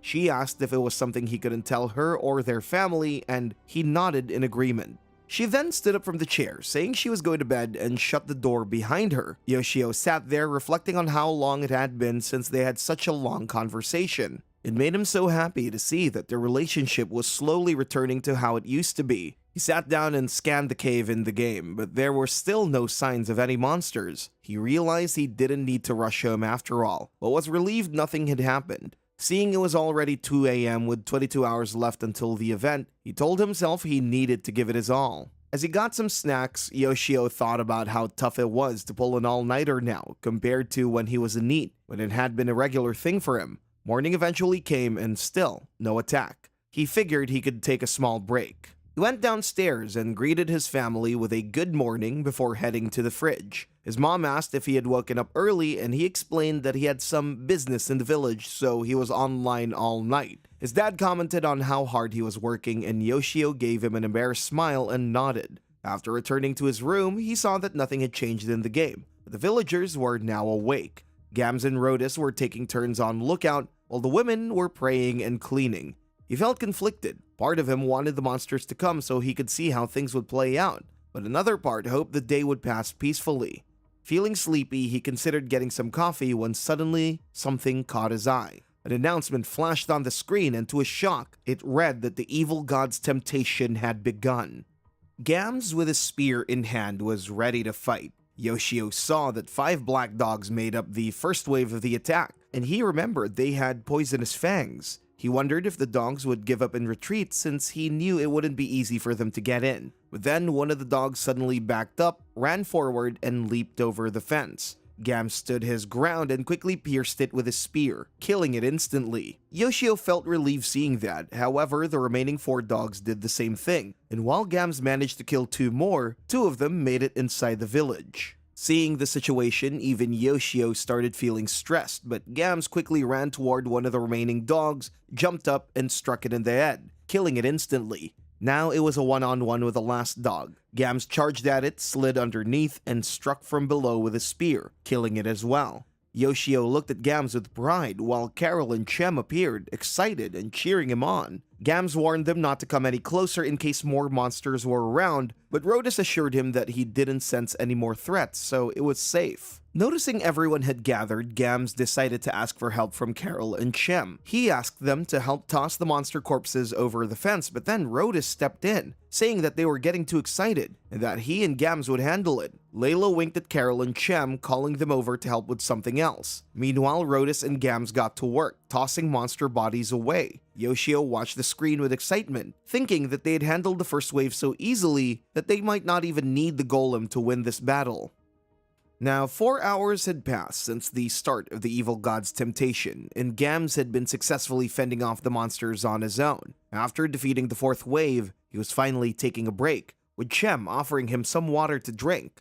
So far, both boars and black dogs had attacked the village. The fence had proven to be a crucial defense, as the boars could only charge into it, while the black dogs tried to leap over. Each time they did, Gams was ready, striking them mid-air with a spear and taking them down. Yoshio noticed the timing of the attacks and realized they were happening like clockwork, with the monsters randomly attacking every 30 to 60 minutes. Chem could heal the minor injuries Gams sustained after each wave, but Yoshio knew that if the attacks kept coming non-stop, Gam's stamina would eventually run out. He decided that once they survived the day, he'd need to add more fighters to help them out. He saw Layla cooking and thought if he could get some food and drink as well. He then went to the kitchen, and his mother asked if he wasn't going to eat with the family. He explained that he couldn't leave his PC and would be eating in his room. She mentioned she was making his favorite fried chicken, but he apologized and said he couldn't take his eyes off the screen. Grabbing some snacks, he headed back upstairs to his room, thinking he'd try to find time later to bring some fried chicken up with him. When Yoshio returned to his room, he saw 4 black dogs and 3 boars approaching together. Rhodus, who had been keeping watch from the tower, quickly spotted them and warned Gams. Everyone rushed to the cave while Gams stood ready with a spear. The dogs leaped over the fence, but Gams skillfully pierced them mid-air with a spear. Meanwhile, the boars charged at the fence, eventually breaking through. Yoshio wondered if he should summon the golem now, as there were still 5 hours left until the day ended. Gams managed to kill 1 boar with a spear, and now facing another boar head-on, Gams stood his ground. The boar charged at him, but Gams swiftly pierced its head, taking it down. Yoshio celebrated Gams' victory with excitement. Gams wiped the sweat from his brow and quickly inspected the fence, knowing it needed repairs. Layla urged him to take a break while she and the others rushed to fix the fence. Yoshio was pleased to see their teamwork, and soon enough, the fence was repaired. Suddenly, Yoshio's eyes widened in shock as he noticed nearly 20 monsters approaching. Gams quickly told everyone to hurry back into the cave. At the same moment, a notification popped up on Yoshio's screen. This was the final wave. He smiled, feeling relieved and excited, knowing this would be the last wave of the event. Yoshio recognized some of the monsters from the start of the game, the ones that had attacked the wagons. He looked up their details and found only their name, Green Goblin. He noticed that they carried stakes and seemed more intelligent than the other monsters since they moved and acted like humans. Meanwhile, the boars had broken through the fence and now all the monsters were inside. Gam stood ready with his spear, but suddenly, a charging boar rammed into him, sending him flying through the air. Chem was shocked and almost lost control of herself, but Rhodus held her back to calm her down. Layla also stepped in to stop Chems from running to Gam's. Yoshio was shocked too, panicking as he wondered what to do next. In desperation, he activated a miracle and summoned the golem. Suddenly, the screen flashed white and shifted to the golem's perspective. It was now in first-person view, and Yoshio noticed he was inside the cave. Using the controller, he began to control the golem, which held a sword in its right hand. As he approached the villagers, they stared in disbelief, their eyes wide with shock as they realized that the statue was moving. They believed it was the god of fate. Determined, Yoshio made the golem head towards the exit, saying to himself that he would save Gams. Meanwhile, Gams was badly injured but still determined, declaring he wouldn't let the monsters pass, even if it cost him his life. Suddenly, a green goblin charged at Gams and grabbed him, but Gams managed to break free. Just as the golem was about to attack again, Yoshio appeared, slicing the monster with his sword. Relieved, Yoshio smiled and thought to himself that it was now his turn to fight, and that Gams had done an amazing job. Soon after, black dogs rushed towards them, but Yoshio easily cut them down with his sword. He felt proud of how effortlessly he was able to defeat them, and glad that he had saved his fate points for this moment. Having memorized the enemy's attack patterns and movements from earlier battles, it was easier to take them down. Feeling more comfortable with the controls, Yoshio thought it would have been better if he could use his main character too. Just then, he noticed a perspective switch button on the screen. Out of curiosity, he clicked it and switched to a third-person view, where he could see both his golem and his character on screen. He noticed that the figure on the screen looked different from what he had imagined. Then it hit him. It was the wooden statue that Gams and Chem had carved, representing the god of fate. After defeating all the monsters, a notification appeared. Evil God's Temptation End. Yoshio felt a surge of happiness, relieved that he had finally saved the villagers. The villagers looked at him with excitement and gratitude, thanking him for protecting them. Yoshio felt proud, but then he realized he couldn't move the golem anymore. A message popped up explaining that the golem consumed fate points every second and would become immobile once the points ran out. Another note mentioned that the golem could only be activated once per day. Shocked, Yoshio couldn't believe how expensive it was, thinking it could burn through thousands of yen in such a short time. Disappointed, he compared it to a pay-to-win smartphone game, but seeing the happiness on the villagers' faces made him feel better. He proudly thought to himself that he had managed to protect them and tried to stay positive. He then wrote a prophecy for the villagers, informing them that there wouldn't be any more attacks and they had done really well. They were overjoyed to hear this, and they carefully picked up the statue, placing it back on the altar. They began praying and thanking him for his help. Yoshio looked around the area just to make sure it was safe and noticed the dead bodies that needed to be cleaned up. Just like in real life, they wouldn't disappear on their own like other games. He saw an arrow stuck in one of the boar's corpses and realized that Mullis had also been helping them. The next day at work, Yama apologized to Yoshio for his absence last month, thanking him for covering. Yoshio replied that he also had some business at the end of the month, so if Yama had been absent then, it wouldn't have been possible to help. But since it happened the day before, everything worked out fine. Grateful, Yama treated Yoshio to a drink. Yoshio asked for some hot milk tea, and after getting it, he casually asked why Yama had been away. Yama asked him not to tell the boss, and knowing that Yoshio was a gamer, admitted it was for a limited-time game event. Yoshio laughed, surprised as he had expected something like a date. Yama joked that he was worried that Yoshio might be upset, but then explained that the game he mentioned earlier was super addictive and that the event took place at the end of the month. Yoshio wondered if it might be Village of Fate, so he asked if the game involved role-playing or building. Yama shook his head and said he wasn't into those kinds of games, as he was more into pure PvP games. Yoshio smiled, realizing from what Yama was saying that it had nothing to do with the Village of Fate. He told Yama that he had tried those kinds of games in the past but wasn't really good at them. Hearing this, Yama looked disappointed and said he would have suggested some game titles, but guessed it was pointless now. Yoshio thought it was nice to chat about games during the break, and after that, he headed back home. Yoshio looked at the computer and saw that the villagers had cleaned up the monster corpses and were now busy repairing the fence. Curious, he checked the conversation logs.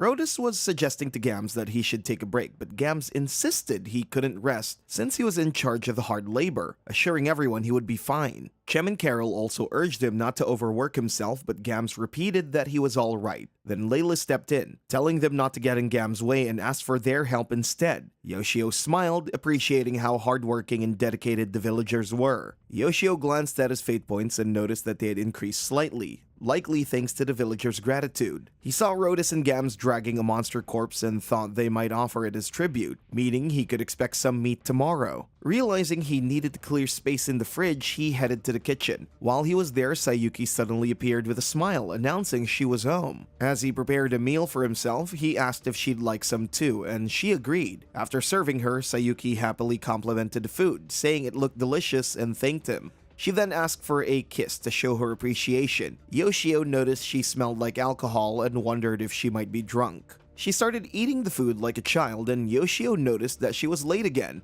so he asked if she was okay. She didn't say much, but she looked a bit stressed. Sensing something was wrong, Yoshio gently asked if there was anything she wanted to share. He admitted he might not be the best brother, but talking about it might help her feel better. After a moment, she confessed that she had been feeling like someone was watching or following her lately. She mentioned that she recently had a feeling at a nearby convenience store but wasn't sure if it was real or just her imagination. Yoshio immediately wondered if it could be the same stalker from the past. He told her about the previous incident and said he had been worried since she'd been coming home late recently. She seemed surprised and asked if he was really concerned.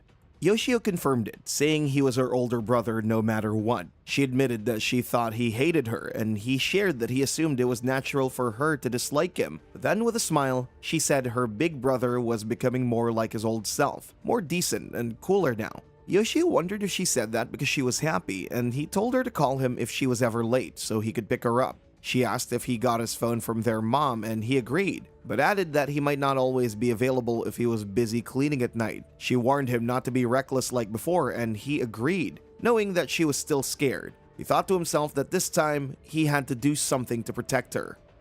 The next day, after finishing his shift, Yoshio was on his way home. He told his boss he needed to stop by the convenience store, so his boss dropped him off there. As Yoshio looked around the store, he couldn't help but think about Sayuki's stalker and wondered if they might be nearby. While grabbing some groceries, his mind wandered to the time when he was hospitalized. Fortunately, there had been no lasting damage to his body, but Sayuki had cried nonstop during that time. Both he and Sayuki received apology letters afterward, but they were filled with empty, cliché statements that lacked any real meaning. After buying the groceries, Yoshio headed home.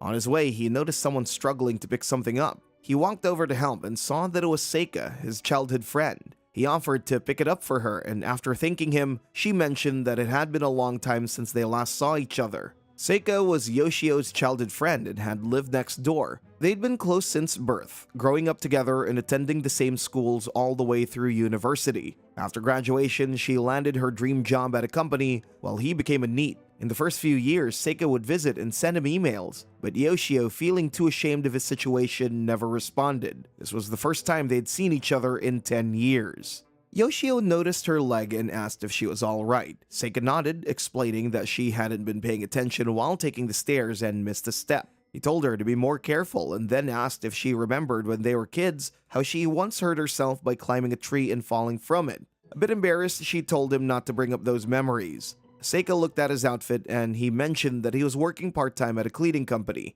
Feeling a bit ashamed about his situation, he hesitated, but she reassured him that it wasn't a big deal and that she would always support him. Her words made him happy and he thanked her for her kindness.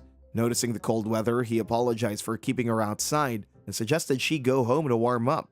She smiled, saying she was glad they could catch up after so long. Then she headed into her house. Yoshio started walking home, feeling happy about how smoothly their conversation had gone, especially since it was their first in 10 years. He realized Seika hadn't changed much, but then his expression shifted. He thought it couldn't be possible. She must be talking to him on his level out of kindness. She had been out in the world for a decade, becoming a mature adult, experiencing both good and bad things, while he had only recently started working. The gap between them seemed impossible to bridge, and the thought made him sad.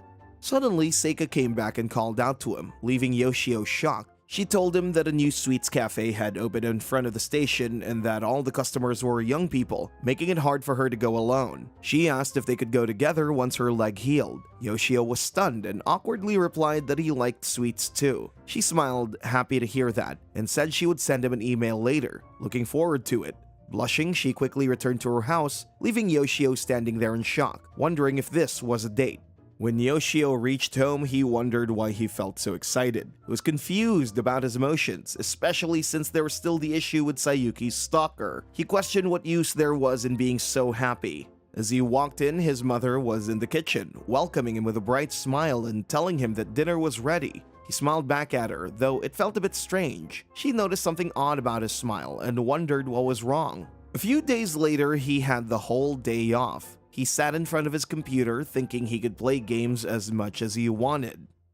Yoshio thought about how there hadn't been any signs of Sayuki's stalker lately. He wondered if she had just imagined it like she had mentioned before. He also realized that next Sunday he had a date with Seika, and he needed to plan for the next evil god's temptation in the game. He thought about how he could only use the golem as a last resort because it had too many limitations. It also worried him that Gams was still the village's only military strength. So, he started considering which miracle would be the most helpful. Suddenly, Yoshio noticed Mullis returning to the village. He thought it would be perfect if Mullis could join them as one of the villagers. Everyone greeted him warmly, and Carol ran over to welcome him back with a hug.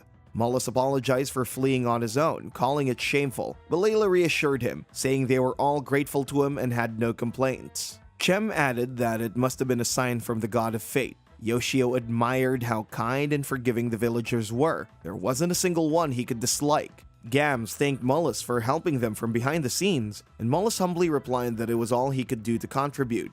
He apologized again, and bowing his head, he said he had something to ask of them. The villagers were confused, but Gams said that Mullis' kindness deserved to be repaid and asked what he needed. Mullis then revealed his true identity, admitting that he wasn't a doctor, but someone from a different race who lived in the Forbidden Forest. Mullis then confessed that he had been watching over them since they entered the forest. Yoshio noticed his ears and wondered if Mullis was an elf. Chem, speaking sharply for the first time, asked if this meant he already knew how dangerous the evil god's temptation was in the forest. Yoshio was surprised by her sudden change in tone. Mullis apologized again, admitting that he had some idea, and explained that this recent attack felt more organized than usual, with strange behavior from the monsters. Gams agreed, saying that during the last two attacks, he also noticed that the monsters were unusually ferocious during the evil god's temptation, but they had never coordinated like that before. Rhodus confirmed this, saying he had never heard of such an organized attack on a village before. Gams, however, set that aside and asked Mullis what he wanted from them.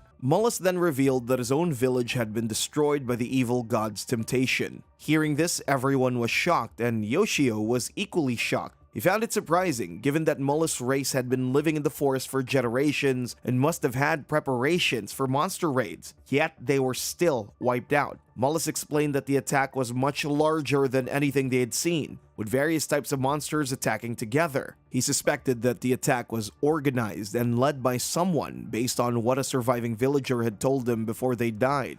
Gams asked if there were any survivors from Mullis' village and whether he could bring them to safety, but Mullis sadly replied that no one had survived. He added that the bodies of about 10 children were missing, which led him to believe that they may have been taken to a monster's nest. Yoshio felt deeply saddened by this, imagining how painful and heartbreaking it must have been for Mullis. Mullis mentioned that there might still be a chance the children were still alive, but he felt that worrying about them could be a waste of time. Suddenly, Gam stood up and said, "Let's go." Both Chem and Mullis were shocked by his determination. Chem quickly grabbed some weapons from the inside and said she would join him. Rhodus suggested they prepare some food and water for the journey, so he asked Layla to handle it.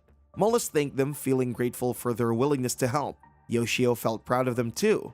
As he sat there, he felt a bit sad. Everyone was doing something to help, and he wished he could contribute more. He thought about the fact that he could only trigger a prophecy once a day, so he decided to save it for when it was really needed. He considered other options, but realized that activating the golem would use up his points before it even reached its destination. Feeling a bit helpless, Yoshio concluded that for now, all he could do was watch over them. Gams told everyone it was fine if only he went with Mullis for the rescue, and asked the others to stay inside the cave, but Chem insisted on going too. saying that if they found any injured children, she could heal them. Gams pointed out that it would be dangerous, but Chem replied that she understood the risks and reminded him that they also had the protection of the god of fate. Yoshio liked the idea, thinking he could guide them through prophecies and leave the rest to Gams.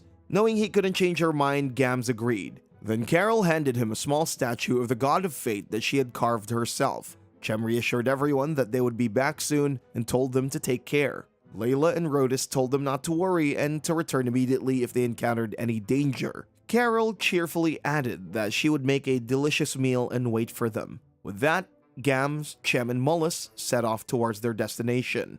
Yoshio noticed that Mullis had figured out the location of the monster's nest, so it wouldn't take long to get there. Still, he felt frustrated that all he could do is watch. They stopped by a river to rest, where they sat down and drank some water. Yoshio noticed Chem looked really tired. It had been an hour since they left the village. Mullis mentioned he wasn't sure how many monsters were left since many had died along with the villagers, so he hoped there wouldn't be too many remaining. Gams added that he suspected the surviving monsters were unharmed. Mullis explained that there were 3 types of monsters, and it was likely a green goblin who had kidnapped the children, as they tend to bring their prey back alive. Yoshio worried about the kidnapped children, wondering if they would be alright. He thought about how realistic the game was becoming and feared the possibility of witnessing something cruel. After resting for a bit, Mullis said it was time to move on. As they walked, he suddenly noticed something and warned the group. They quickly hid behind some bushes and spotted several green goblins in the area. Yoshio counted 9 of them,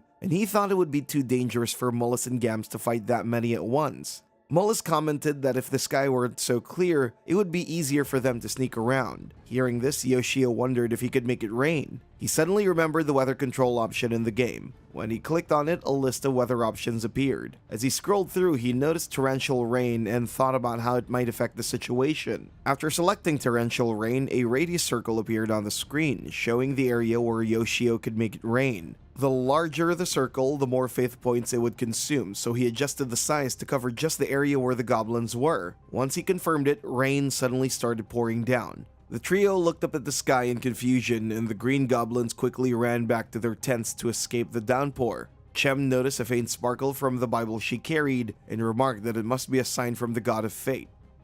Gams instructed Chem to hold on to his gear and told her to move as lightly as possible. She held his weapon and waited behind the bushes, while Gams and Mullis went ahead, silently sneaking into the tents to stealthily kill the goblins inside. After a while, they had taken down all the goblins without being detected, but they still couldn't find the children. Yoshio watched as they moved unnoticed. There was only one place left to search. Gams pointed towards it and said he could go in first. As he ran towards the cave, a massive monster suddenly appeared, a red cyclops. They were all stunned by its size. The cyclops attacked Gams, who barely dodged it with his sword. Mullis shot an arrow at the monster, but it easily deflected it. Yoshio was shocked at how tough the monster's skin was, wondering if they could even defeat it. He checked the monster's background information and saw it belonged to the ogre family, known for their incredible strength and love of eating human flesh. The Cyclops tried to strike Gams, but he managed to dodge the attack and quickly countered, only for the Cyclops to block it with his weapon. They kept exchanging blows, and while this was happening, Mullis kept trying to shoot arrows at the Cyclops, but the arrows shattered as soon as they hit its tough skin. Yoshio was shocked, realizing that this was the most powerful monster he'd encountered so far. He knew that if Gams got hit directly, he would be in serious danger, possibly unable to defend himself. Mullis, realizing that regular arrows wouldn't work, said he had no choice but to use his family's secret poison. He revealed a powerful poison that had been passed down for generations, saying no one had ever survived it. The problem, though, was that he wasn't strong enough to pierce the Cyclops' tough skin. Yoshio knew they were running out of options. He considered using a prophecy to tell them to escape, but he doubted they could flee from the red Cyclops without getting hurt. He thought about letting Gams fight while the others escaped, but the plan felt risky. Yoshio stressed over how to turn the situation around. Then, an idea came to him. He quickly wrote out his strategy in a prophecy for them and activated the thunderstorm miracle, shrinking its area as much as possible. Just as the Cyclops was about to attack Gams, Yoshio triggered the storm, and a bolt of lightning struck the monster. While the strike wasn't enough to kill it, it weakened the Cyclops. At that moment, Mullis charged his arrow, tying both the poison and the small god of fate statue to it. He aimed for the Cyclops' mouth, but just before the arrow could hit, the monster blocked it with his weapon. Acting fast, Yoshio activated the Summon Golem miracle and used the golem to force the poison into the Cyclops' mouth. The monster clutched its neck, realizing something was terribly wrong. Yoshio had given them the prophecy for the plan, and once it was set, it was up to him to make sure that the poison reached the Cyclops' mouth. They successfully executed the plan, and after just a few seconds, the monster felt the effects of the poison, collapsing to the ground and dying instantly. Yoshio celebrated their victory, feeling proud that they had all worked together. With the Cyclops defeated, it was time to rescue the children. Gam said he would go in first to check for any more enemies. After a while, he came back with a sad expression and asked Mullis to go in and confirm what he saw. Chem wanted to go as well, but Gams, acting as her protective older brother, told her to stay behind because he didn't want her to see it. When Mullis returned, he couldn't hold back his emotions and collapsed to the ground, overwhelmed with grief. He thanked Gams and Chem for helping him. Gams told him to keep his head up, as they were all deeply saddened by what they had found. Yoshio, watching from his side, had tears in his eyes. Chem asked Mullis if she could pray for the children so their souls could rest in peace, and he agreed. Yoshio watched as they buried the children, thinking how most games would skip scenes like this, but this one showed the full reality of life and death. After making graves for the children and praying for them, Chem asked Mullis if he would return with them to their village. Gam supported the idea, saying everyone there was worried about him. Mullis agreed, and they all prepared to head back together. After they returned to the cave, Carol welcomed them back warmly. Mullis hugged Carol, and Layla comforted Chem, who was quietly crying. Rhodus praised everyone for their hard work and said he would prepare meals for them. Layla told Mullis that he could stay with them for as long as he needed. Yoshio, watching all of this, was in tears, thinking about how hard they all tried. He wondered what Mullis would do next. Yoshio hoped he would become their comrade, but he knew he wouldn't force them to stay. No matter what Mullis decided, Yoshio wished for his wounds to heal quickly. In the next scene, Mullis was standing on top of a cliff and suddenly jumped off. Yoshio jolted awake, realizing it had all been a nightmare. Filled with worry, he rushed to his PC to check on Mullis. When the screen loaded, he saw Mullis sitting silently at a table. Remembering how Mullis had been tormenting himself the night before, Yoshio feared the worst. During breakfast, Carol mentioned that she hadn't seen Mullis leave his room and wondered if he wasn't hungry. Rhodus reassured her, saying it was fine and that Mullis just needed more time to heal. Yoshio, thinking about ways to cheer up the villagers, noticed a new option called Egg Gacha. According to its description, it could be used for free once a month and would randomly hatch into a reptile, monster, or even a rare creature. After hatching it, it would become loyal to the first person it saw. Yoshio thought if it turned out to be a bird, they could secure a regular supply of eggs. If it was a reptile, they could grill it or keep it as a pet, and if it was a monster, they could raise it to help in combat. Since it was free, he decided to go ahead and press the button. The screen moved and it landed on a simple egg. However, there was no indication of what kind of egg it was. A note appeared saying it would be placed near the village. Yoshio was surprised to see that the egg wasn't given directly to the villagers, but was left somewhere near the village. He eventually found it and wondered how to inform the villagers, so he wrote a prophecy about it. A few minutes later, Carol excitedly appeared, showing everyone the egg. She was eager to cook it in an egg dish, but Layla quickly stopped her, saying they must not eat it since it was a gift from God. Carol agreed and placed the egg in front of the God of Fate statue to give him thanks. However, Carol hadn't realized that this was the spot where they offered tributes to their god. As a result, the egg suddenly disappeared. Layla, shocked, ran to the statue and apologized, realizing they had accidentally given the egg as an offering to God.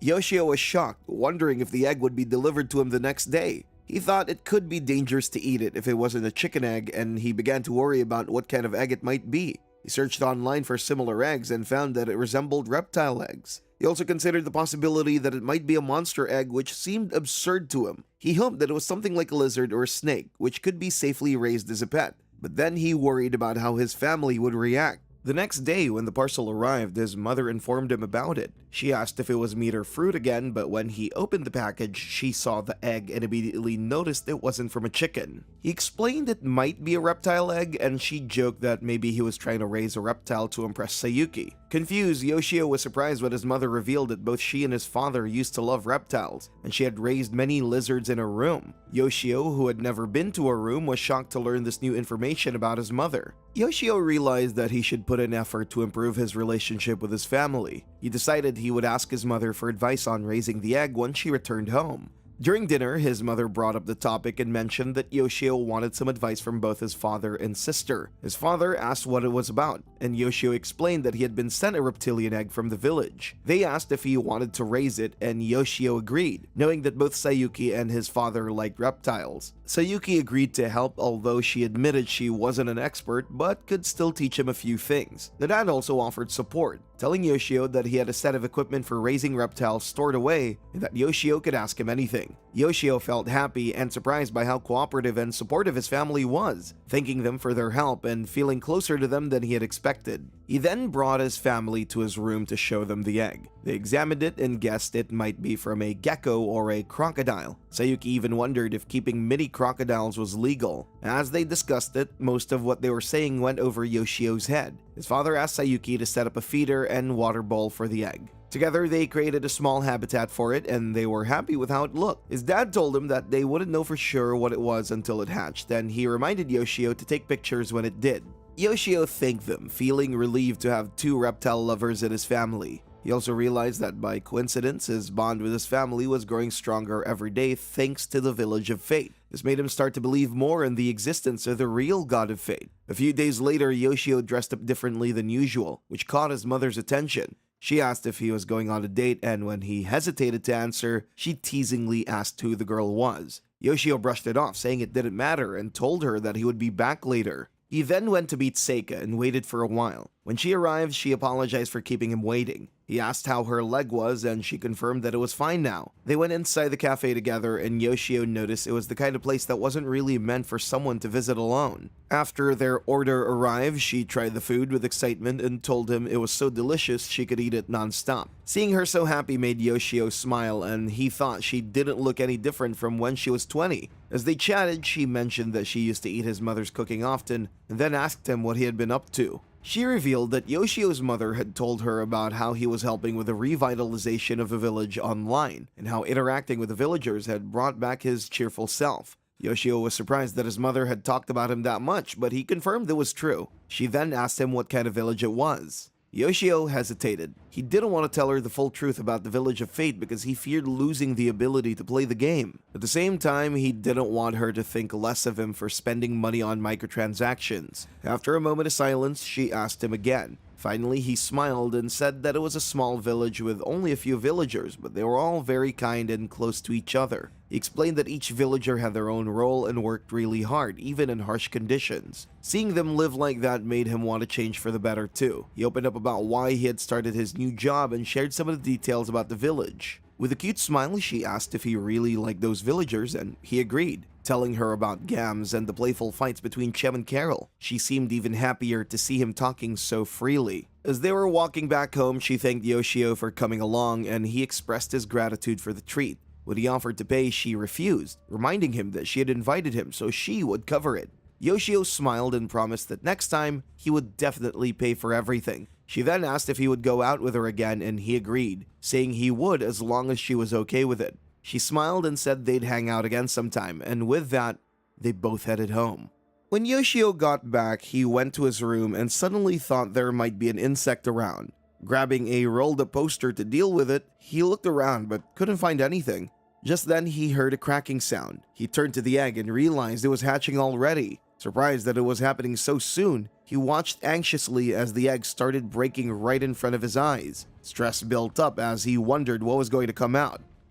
Yoshio was stressing out as he searched frantically for Sayuki's notes but couldn't find them. Suddenly, a lizard hatched from the egg. He breathed a sigh of relief, glad it wasn't some strange monster. Looking at the tiny creature, he smiled, thinking how cute it was and how he could raise it with care. He quickly took a picture and sent it to Sayuki and his dad, and then searched the internet to identify the species. He found similar lizards, but none were golden like this one. He wondered if the lizard was this color because it had just hatched. As he admired it, the lizard looked back at him, both of them staring at each other. Suddenly, Yoshio heard his mom calling that dinner was ready. He went to the table and Sayuki, looking a bit down, asked if he wasn't checking his phone. Surprised, he apologized, explaining that he hadn't looked at it. She told him that she'd sent a picture of a lizard and asked if she could see it when she got home. He reassured her to relax and said he'd bring it to her. When he went back to his room, he saw the lizard on the floor and wondered how it had escaped its case. He picked it up and took it to show them. Just then, their mom reminded them that it was time to eat, and their dad, though about to lose patience, calmly said they should eat first and then spend time with the lizard afterward. After dinner, they returned to his room and were amazed to see the lizard's golden color. Sayuki took a picture and mentioned that there are golden 5-lined skinks and grass lizards in Japan, but this one was closer to actual gold. Yoshio asked their dad, who was looking at his phone, and suggested it looked like an armadillo lizard, but wondered if the golden color was a mutation. Sayuki asked if the villagers had told Yoshio anything about what the lizard eats. He explained that it had been eating fruit from the village. His dad asked if he had tried asking the villagers about the species, but Yoshio, thinking quickly, said the village was in Hokkaido and avoided explaining how they got their ideas. Sayuki assured him that they understood, but he asked them to keep it a secret and not to show the photos to anyone. He mentioned that the lizard could eat fruit for now, but they should research what it would eat later on. After discussing this, they all returned to their rooms. Yoshio realized that his family had never entered his room, even with the door unlocked. However, he thought they would probably come to check on the lizard more often now. To keep his privacy, he decided it would be safer to turn off his monitor when he wasn't in the room. As he began looking at the village, he noticed that Carol was already asleep. Layla and Rodis were having a stressed conversation about Mullis. Meanwhile, Chem was asking Gams if she could pray once more for the children of Mullis village. Gams replied that they would go together to pray once Mullis felt better. He then looked into Mullis' room and saw him quietly reading a book that looked similar to the Bible that Chem used. As Mullis stared at the book, he wondered why his god didn't help him like the god of fate did.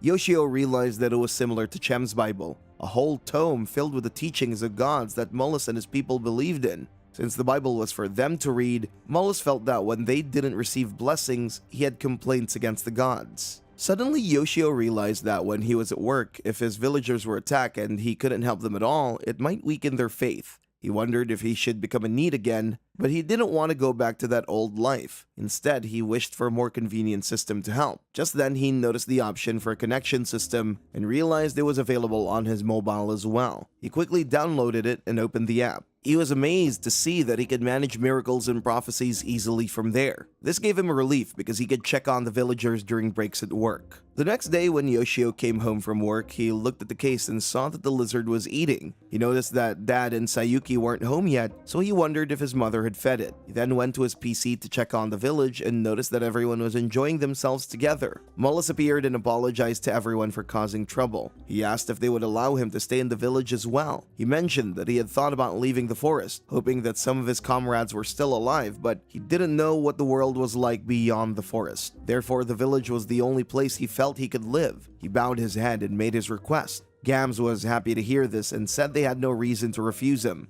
Everyone cheered and welcomed Mullis warmly. Yoshio felt delighted to see this and remarked that his villagers were the best. He saw a notification that Mullis had moved to the village and now he could access his background information as well. He saw that Mullis was 151 years old and realized that rather than being male, she was female. He wondered how she still looked like she was in her 20s and if that was just how elves were. Mullis then shook hands with Gams, and he thought that she hadn't revealed her gender to everyone yet, which was good. This way, Chem might feel less insecure about Mullis joining her on hunting trips. Yoshio felt happy to have an extra villager and hoped they would all get along well from now on. Suddenly, he received a call from Sayuki. He asked what was wrong, and she told him to come quickly because she felt like someone was watching her when she got off the bus. So she rushed into a convenience store. She sounded scared, so he told her to calm down and that he was on his way. He instructed her not to leave the store. Yoshio quickly headed towards her, and his lizard watched him as he dashed from his room. He pedaled his bicycle as fast as he could towards the store.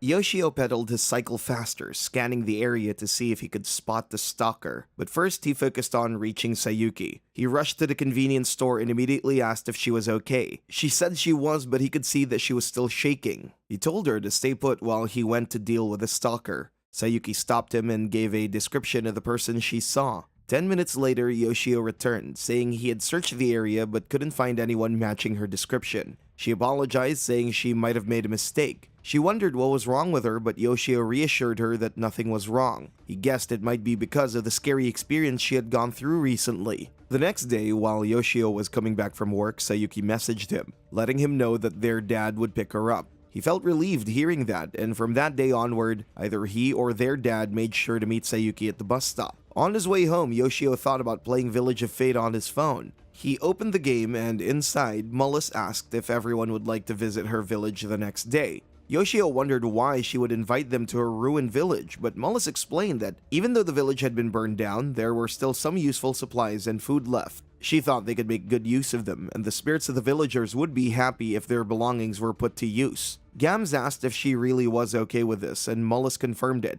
saying they'd avenged her people, so it was the right thing to do. Yoshio found her reasoning acceptable, and Carol, excited, said she wanted to go too. Rhodus and Layla were puzzled, but Carol explained that she was always stuck at home watching over the house. She pointed at Chem and said it wasn't fair that only Chem got to go, even though she wasn't very useful. Gams reassured her it was fine, and they would take Carol along too. Chem, however, objected, saying it was too dangerous. Gams explained that they had defeated the enemies, so it should be safer now. Finally, Chem asked Carol to promise that she would listen to Gams without question, to which Carol agreed. Chem was still kind of objecting, so Gams reassured her by saying Rhodus and Layla would come along as well. He explained that everyone needed a change of pace, otherwise they'd get too stressed and depressed. A breath of fresh air would be good for all of them. Yoshio was pleased to see Gams stepping up as a guardian for the villagers. Mullis suggested they travel by horse and use a wagon to bring the goods back. Everyone, including Yoshio, was happy with this plan. Yoshio thought it made the trip even more worthwhile now that they had a wagon to transport everything. Yama noticed Yoshio playing a game and asked if it was a new one. Yoshio confirmed, but he saw that Yama looked upset, so he asked if something had happened that day. Yama reminded him about the game that he had been addicted to, and Yoshio remembered, asking if it was the unique strategy game where they steal enemy territories. Yama confirmed and said that one of his bases had been taken over by the enemy. He explained that he had spent a lot of money to strengthen his forces, but it all ended up being wasted. Yama added that he still had some bases left, but losing half of his salary to the game was painful. Yoshio sympathized with him and admitted that he also spent several thousands on microtransactions in the game that he was playing, so he understood how it felt. When Yoshio got home, he checked on his village in the game. The villagers were getting ready to set off on their horses. He noticed that there was a river near the cave, but they were taking a longer route to avoid crossing it.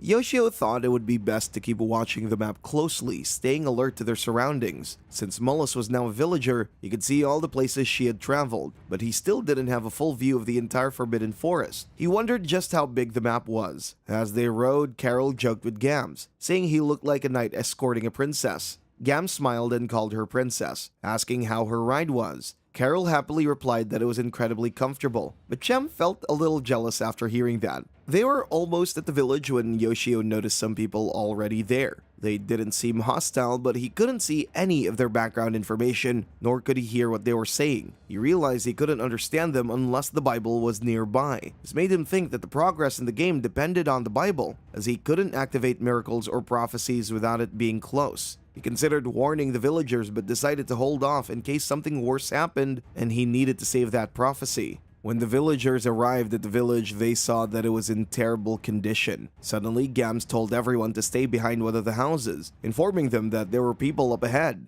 Mullis and Gams rushed forward, with Mullis readying her bow, wondering why these villagers were in her village. Suddenly, Mullis recognized the man and asked if he was Doldol. The man smiled out and recognized Mullis, asking if she was alright. He told his guards to sheath their weapons and expressed concern about the village's condition, saying he was relieved to see Mullis safe. He introduced himself as a peddler and offered to buy anything they had, understanding that they must have gone through difficult times. Rhodus spoke with the man and suggested that once they were done, they should head to the cave, where he could sell some goods to him. Yoshio felt happy seeing this, remembering that he had activated the Peddler Visits miracle 3 days ago. It hadn't happened right away, so now he understood that some miracles take time to take effect. After the wagon was loaded, the peddler informed everyone, and Chem asked if she could offer a prayer for the people of Mullis's hometown before they left. Mullis nodded in agreement, and together they prayed. Yoshio found the scene quite touching, as everyone prayed by the graves. He then noticed the villagers heading back and felt relieved that they were safe, so he went to the kitchen to grab some meat and fruit. When he returned, he looked at the tank to feed the lizard, but it wasn't there. He looked around, wondering where it went, and spotted it on the table. He wondered how it managed to escape the tank and then gave it a piece of meat. Meanwhile, Doldol looked at the villagers, each with their unique skills, and commented that they were impressive. As Rhodus counted the money, he remarked that the amount seemed a bit high. Doldol explained that he had added extra, knowing that they were blessed by the god of fate, and believed that this would bring growth for the both of them. Yoshio thought he liked this merchant's generosity. Rhodus then asked if any of them would like to move to Doldol's village since they were short on people. Doldol shared that many villages had been destroyed by monsters in recent years, and his people were looking for a peaceful place to live. The villagers were shocked by this offer, and Yoshio also wondered if leaving the Forbidden Forest would end the game. However, he decided not to influence their decision with a prophecy, preferring to let them choose their own path. Rhodus eventually spoke up, saying they wanted to stay in the forest. He admitted it might sound foolish, but he wanted to live on the land protected by the god of fate. Layla, his wife, agreed to stand by her husband's choice. Mollis added that she also didn't want to leave the place because this is where her brothers had died. They all agreed to stay together in the forest, which made Yoshio happy, knowing that they were content with their decision. Doldol then mentioned that he knew some people who would want to live in a place like theirs, as they had been driven from their homes. He expressed hope that everyone would be alright.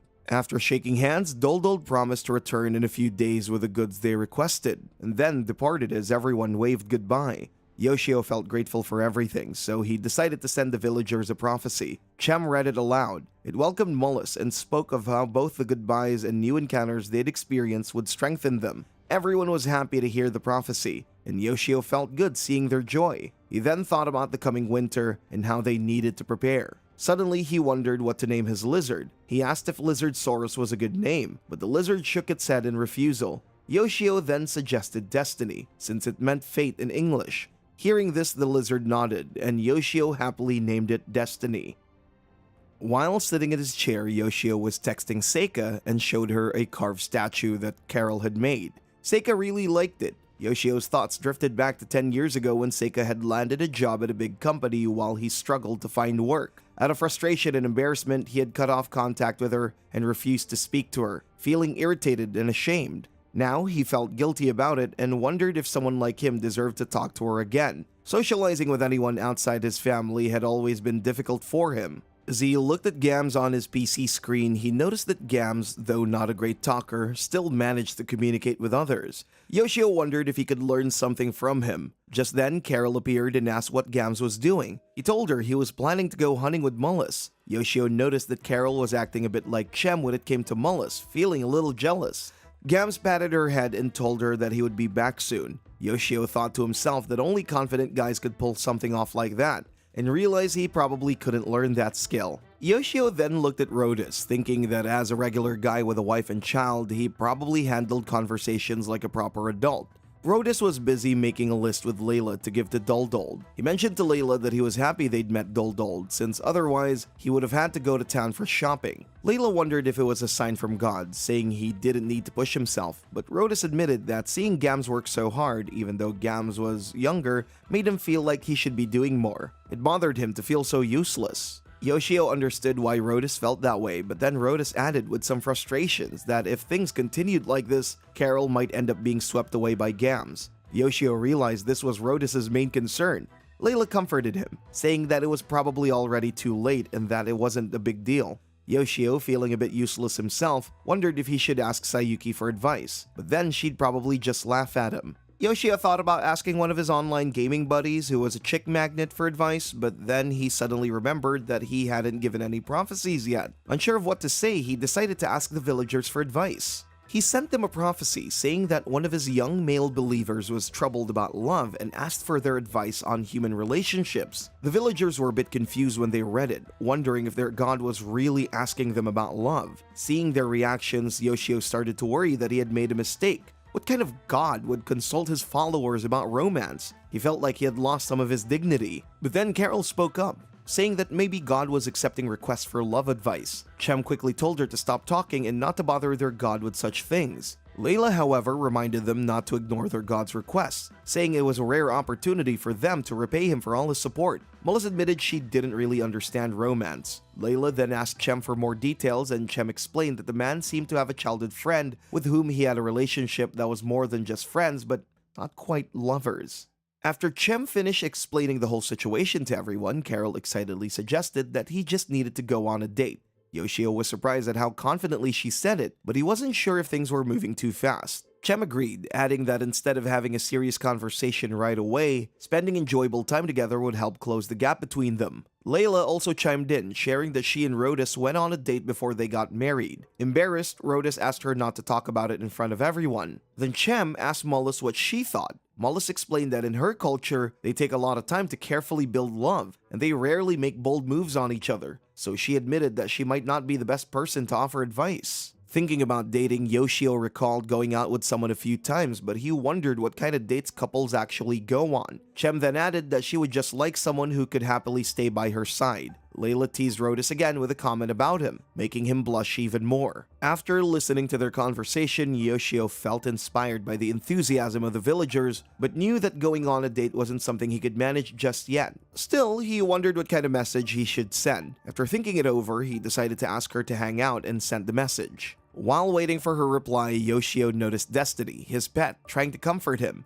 Then he finally received a reply. She said it was a weekday and she was busy with work, but suggested he ask again another time. Yoshio got frustrated with himself for not having more experience in social situations, feeling disappointed, but he realized she didn't reject his invitation outright. Trying to calm down, he reminded himself to give it another shot and do his best next time. Yoshio noticed Layla, Carol, and Chem working together, talking about the prophecy and looking concerned. He could tell they were curious about how things turned out, and he wondered if he should share the outcome with them. He decided to send them another prophecy, thanking them for their help and showing his gratitude. The women were happy to read his message, and Yoshio realized they reminded him of his mom and Sayuki, who would get excited over TV dramas. He figured the villagers had been so focused on survival that they hadn't had much time for anything fun or entertaining until now. Seeing them get excited made him happy, and although he felt a bit embarrassed, he thought he might share his love life with them from time to time. The next day, Yoshio sent another prophecy, telling the villagers that his believer had successfully secured an outing, but didn't know where to take her.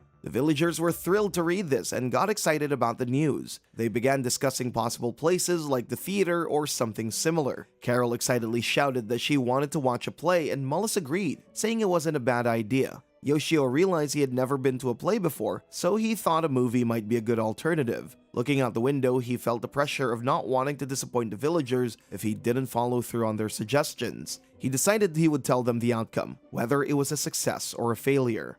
He then called Seika and asked if she was free. She replied that it was rare to get a call from him and mentioned that she was free. He asked when her next day off was. The next day, Yoshio gave a prophecy to the villagers, letting them know that their advice had really worked, and he thanked them for their help. He also informed them that the matter of the consultation was now over. He felt a little sorry because everyone had been so excited about the situation, but things had to return to normal. Yoshio thought that if someday the village developed and dangers no longer threatened it, it would be nice if his prophecies could bring peace and entertainment to them. With that thought in mind, he realized he needed to go out and earn some money to support the village and fund his upcoming date, so he stepped out of his room, ready to take action.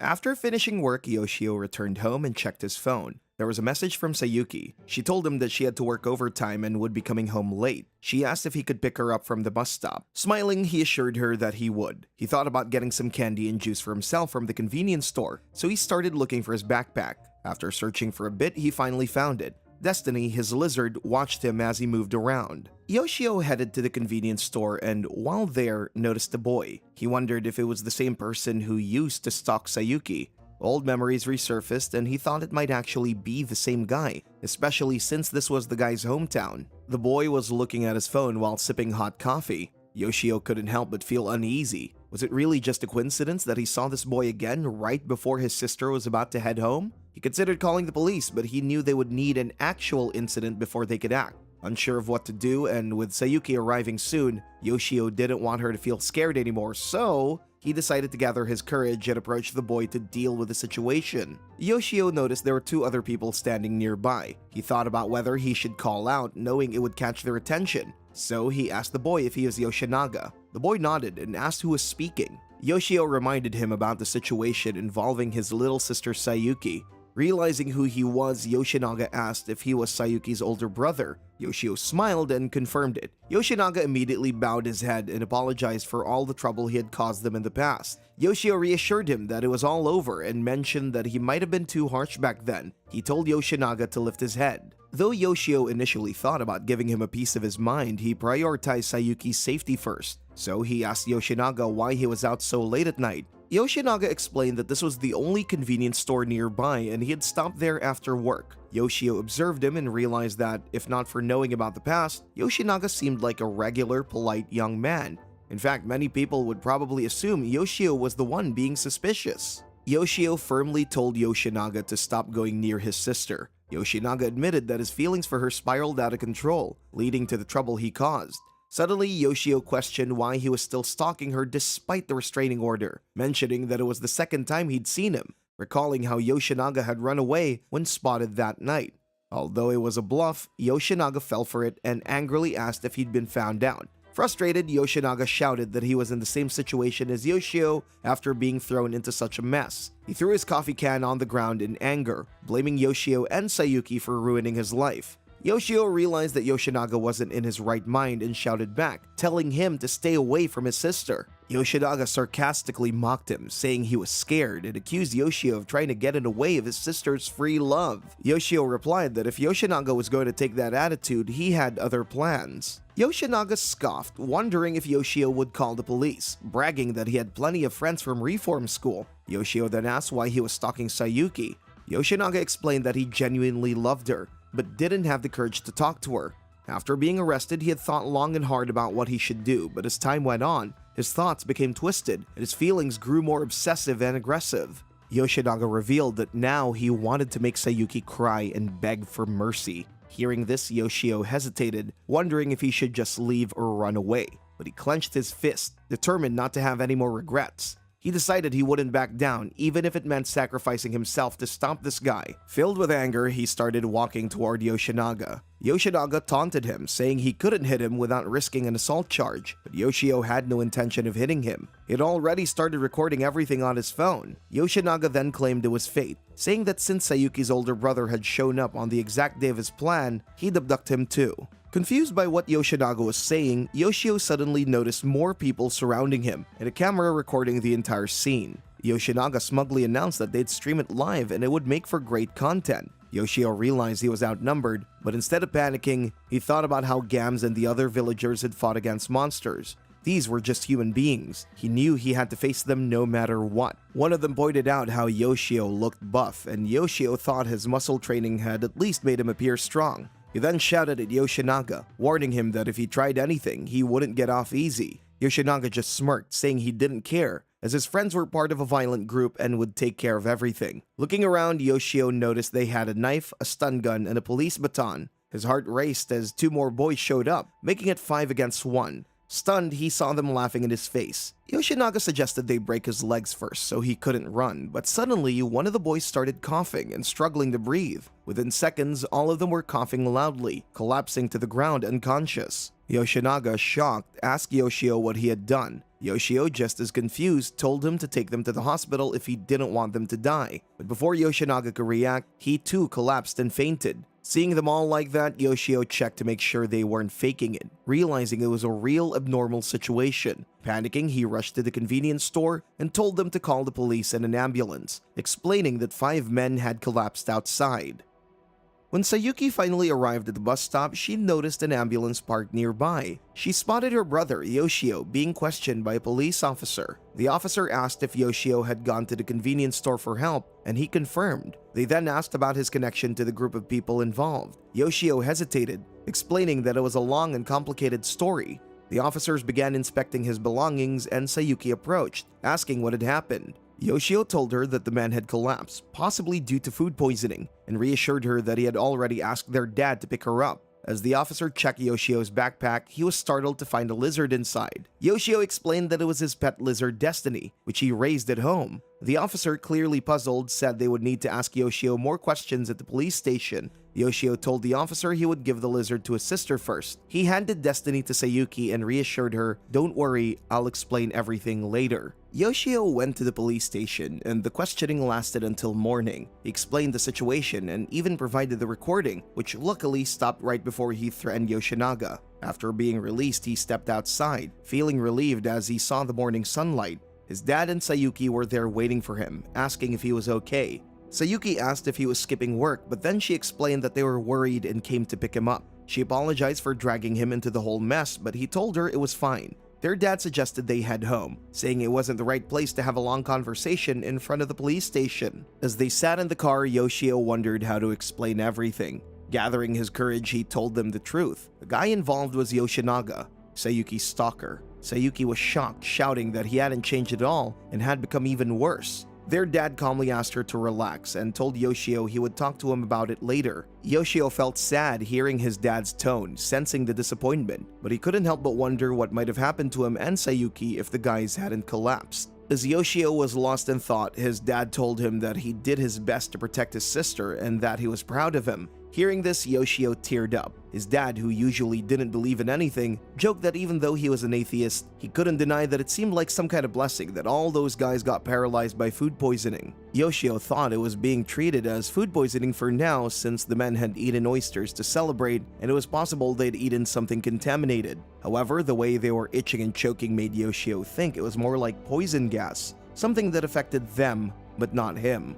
They finally reached home and his mother, clearly stressed, quickly asked if he was okay. Yoshio reassured her, telling her to relax and that there was nothing to worry about. Afterward, he went to his room and saw Destiny, his pet lizard, sitting there for a moment. He wondered if Destiny might have been responsible for what happened to those guys, but he quickly dismissed the thought as impossible. Feeling drained, he sat down at his PC and checked on the village. He changed his shirt and watched the villagers working hard, smiling to himself. He thanked them in his heart, knowing that their support had given him the courage to protect his little sister. Exhausted from everything that had happened, Yoshio considered going to sleep even though it was morning. Deciding it was the best option, he lay down on his bed and quickly drifted to sleep. In the afternoon, Yoshio woke up to his mother calling out, asking if he was awake. As he went downstairs, he wondered if there was another parcel delivery, but his mother told him that there was a guest and she had already served some snacks in the guest room. When he entered, he was surprised to see Seika sitting there with Sayuki. A bit taken aback, he wondered if Seika hadn't gone to work. Seika explained that Sayuki had told her about the incident and she was so worried, so she decided to take the day off. Yoshio sat down and reassured them that he was fine. It had been a long time since the three of them had sat together like this, and he appreciated the moment. Yoshio asked Seika how much she knew about the incident. She replied that Sayuki had told her the whole story, how they planned to kidnap her, and how Yoshio showed up and saved the day. Sayuki noticed he seemed a bit upset and asked why, even though the stalker situation had already been resolved. He reassured her that everything was fine, but explained that the guys were currently in the hospital and might be arrested since their smartphones had messages revealing their plans. Hearing that, Sayuki felt relieved and expressed how happy she was. Yoshio reminded her to come to him immediately if anything like that happened again. She blushed slightly and thanked him, calling him big brother. Seika, smiling, commented that it seemed like they were getting along well now. Both Sayuki and Yoshio agreed. Suddenly, Seika asked Yoshio if they could be friends again. He was a bit confused, remembering how he had purposely avoided her 10 years ago, so he thought it wouldn't be fair. He apologized for rejecting her back then. Instead, if she was willing, he'd be happy to be friends again, just like the old days. She smiled and told him she forgave him. Yoshio admitted he thought she hated him completely. Seika reassured him, saying there was no way she could ever hate him. She explained that she had left home because of a job transfer, and even when she had chances to visit, she often left again for work reasons like business trips. As she was about to say more, she stopped, realizing it was a bit awkward with Sayuki sitting there too. She quickly changed the subject, but then quickly noticed a lizard behind Yoshio and screamed in fear. Yoshio realized it was Destiny and wondered how it had escaped again. Sayuki wondered if she could hold it, so he handed it to her. Meanwhile, Seika, looking nervous, told him to keep it away. Yoshio realized she disliked reptiles and amphibians since childhood. Yoshio teased Seika by pretending to bring the lizard closer to her, causing her to scream loudly and tell him to stop acting like a child, reminding him that she'd hated that about him for years. Seeing this, Sayuki burst into laughter, and Yoshio quickly apologized with a grin. Meanwhile, Yama was in a bad mood playing his video game. His frustration grew when one of his bases was destroyed in a surprise attack. He couldn't stop thinking about all the time and money he had invested in the game, which only made him angrier. Touching his mobile screen, he muttered angrily, Yoshio. In the next scene, Dol returned to the village, greeting everyone and announcing that he had brought the items they had requested, along with some people interested in moving in. He introduced them as Kan and Ran, members of the panda race. Yoshio was a bit confused at first, wondering how everyone would react. To his surprise, they were warmly welcomed, with Carol excitedly commenting on how fluffy they were. Dol explained that Kan and Ran had skills in processing lumber, stones, and metals. Kan and Ran mentioned that they had lived in caves with dwarves, where they had been learning these skills. Yoshio was pleased to see their crafting abilities and thought it would be great for the village's growth. He found their presence soothing just to look at. A few days later, the village had run out of room in the caves, so they expanded the fenced area. Kan and Ran built a hut for themselves and were now working with Rhodus and Gams to construct a food storehouse. Yoshio also noticed that Kan and Ran were skilled with spears, often sparring with each other for training. He then saw Mullis harvesting herbs with the girls. Later, Yoshio opened his drawer and looked at the drug he had received from the village. Unsure if it was safe, he decided not to use it and kept it as a good luck charm instead. Despite his concerns, he felt happy with the village's preparations for the evil god's temptation. He thought that if he could keep up with his work, he might earn enough points to summon another golem. With that in mind, he was filled with excitement and eagerly looked forward to the end of the month. The next day, after finishing their morning shift, Yoshio's boss informed the team that after lunch, they would need to move to the next site, and after a short break in the van, they'd head to their night shift. Yoshio felt exhausted just hearing it. With the end of the year approaching, the number of requests had increased, and some days they started in the morning and didn't finish until 4 in the morning. His body was reaching its limit, but he didn't want to quit, even though the urge to skip work was growing stronger. When Yoshio got home, his mother welcomed him and asked if he was skipping dinner. He said he was too sleepy and would go straight to bed. As soon as he got to his room, he collapsed onto his bed, thinking about how hard it is for people who work every day and how they should be appreciated more. He quickly fell asleep and woke up the next morning. Still not wanting to get out of bed, he glanced at the village through his screen. He noticed Carol offering him her favorite fruit and praying for everyone's safety during the evil god's temptation. Seeing her, Yoshio felt determined. He sat up, thinking it was time to start getting prepared. Yoshio went back to work, and while working, he suddenly heard someone behind him, saying he wasn't focused on his job. He apologized and turned around, realizing his boss was actually talking to Yama, not him. The boss asked Yama what was going on, mentioning that he had been looking tired lately. He suggested Yama take a day off if he wasn't feeling well. Yama insisted he was fine, saying it was just a lack of sleep and that he needed the money. Yoshio thought Yama had been acting strange recently. He used to be more cheerful during breaks, but now he was always glued to his video game and didn't chat much at all. During the break, Yoshio was playing a game on his phone when Yama came up behind him and commented that he seemed really into it. Yoshio smiled and said he was just playing a bit during his free time. As Yama passed by, he mentioned that the game he was playing involved crushing enemy bases and increasing the number of monsters he could control by paying. Yama explained that in the game, he played the role of a villain, destroying villages, and he was set up as an evil god with the goal of wiping out humanity.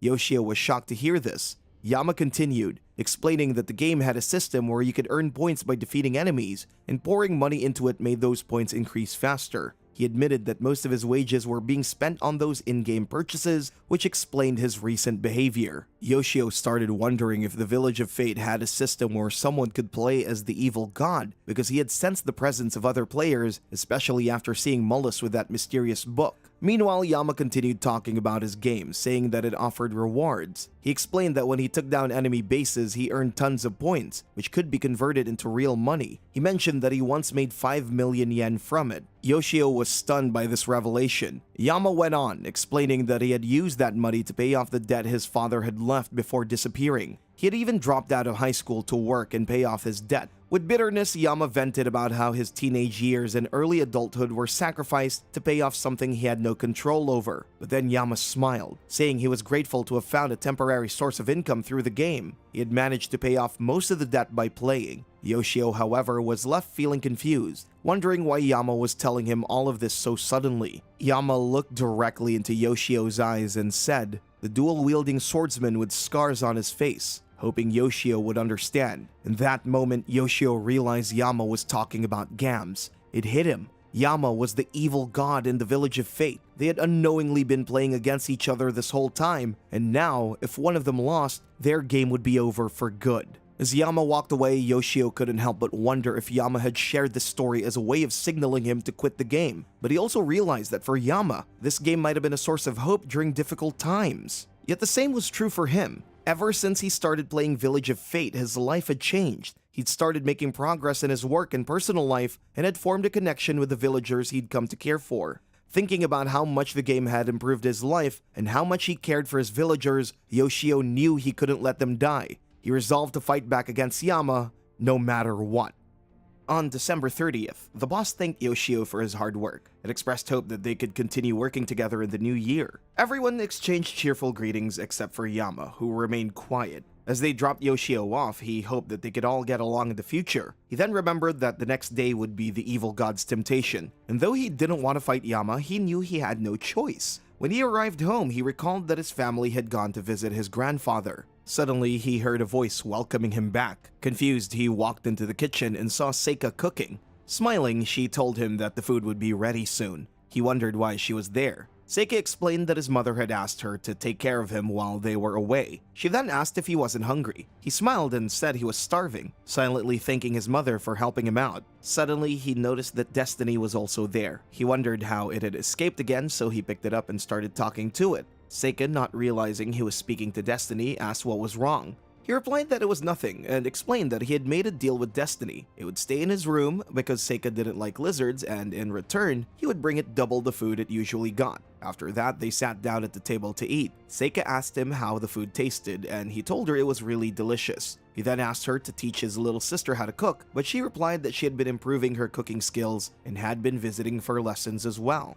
Yoshio was shocked to hear that because he had no idea about it. She then asked him if she could drive him tomorrow. He told her that he would be grateful, but added that she didn't need to feel obligated. If it wouldn't take too much time, he would appreciate it. She replied that she had a lot of free time on her hands and asked if they could eat soba noodles for New Year's Eve. He agreed, wondering if it would be okay to enjoy a meal when the evil god's temptation was coming up. On December 31st, the day had finally arrived. He was using his PC and looking at the stressed faces of his villagers, he asked Destiny if they could get through this. It was 1 p.m. when Mullis informed the village that 5 black dogs and 5 ferocious boars were approaching. Yoshio noticed a notification that showed the evil god's temptation had begun. The monsters were running toward the village. Mullis shot one of the dogs with her arrow, causing the others to scatter in fear of her bow, making it harder to defend the village. Suddenly, some monsters fell into the pits, and Yoshio felt excited, thinking that his plan was working. Last week, during his prophecy, he had suggested setting up the pitfall. He noticed that the boars could only charge straight ahead, so the monsters were falling into the pit, while the dogs tried to jump over the fence. Gams, with the help of Pan and Ran, managed to take down one of the dogs. Yoshio felt relieved seeing that there was now no risk compared to before when only Gams could fight.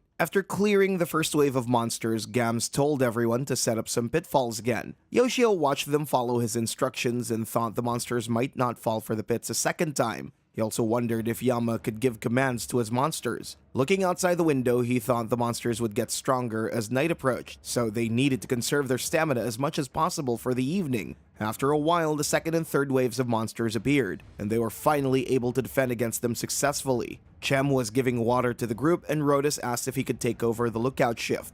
Yoshio thought everything was going smoothly, and since he still had a reserve golem, he believed he could settle everything before Seika stopped by in the night. Yoshio wondered what Yama was doing and thought about calling him. However, he realized they were battling against each other, so Yama might think he was trying to provoke him. After an hour had passed without any attacks, Yoshio started to wonder if there would be any more. He thought they must have given up, and he expected more from Yamamoto. Suddenly, he felt someone was downstairs. Thinking it might be Seika, he went down to the kitchen, but couldn't see anyone. But just then, he spotted a burglar. Yoshio was about to call the police when he noticed the burglar's hair. He was shocked, realizing it was really Yamamoto.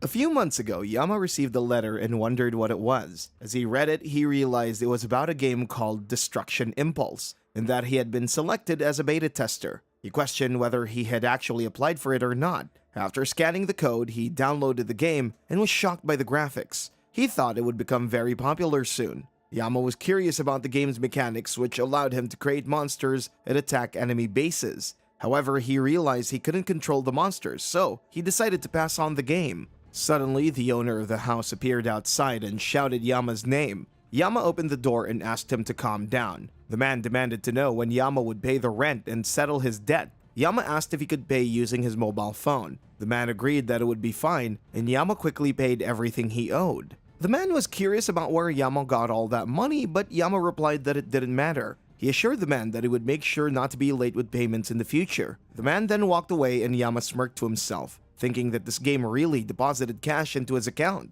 He ignored the game for a while, but when he realized that the points he earned from raiding small enemy bases could be converted into real cash, he started playing it more and more. It felt like a dream come true, as he could actually make money by playing a game. He was excited because he thought he could pay off his debts using this game.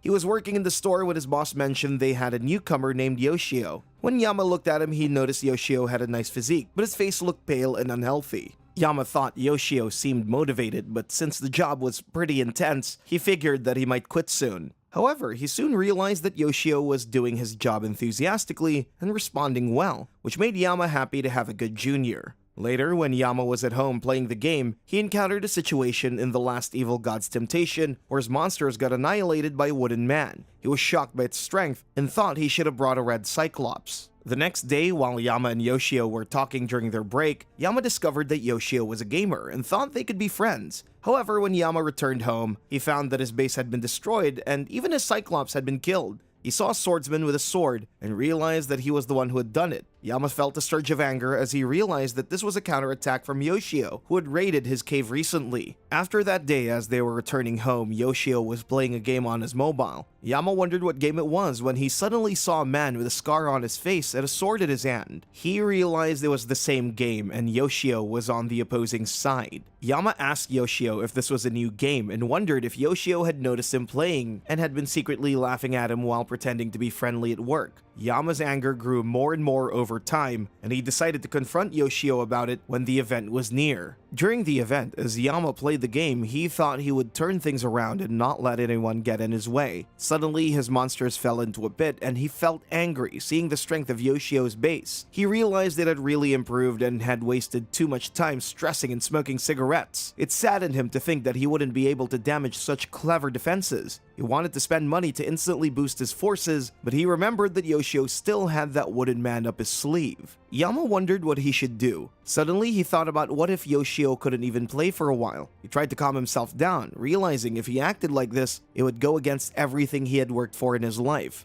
He believed he still had a chance of winning, especially as night approached, which would improve the abilities of his monsters. He looked at his empty cigarette pack and decided to head out and buy something from the store to cool off. When he opened the door, he saw a strange man asking if he believed in God. Yama told him to leave, saying he was busy. Looking at the man's appearance, Yama pointed out that he didn't seem like someone from a religious background. The man smirked and said he believed in gods, but only the evil ones, as he waved his hand dismissively in front of Yama's face, leaving him in shock. In the present, Yoshio asked the burglar if he was Yamamoto. The burglar then unmasked himself, revealing his identity, and wondered how he had recognized him.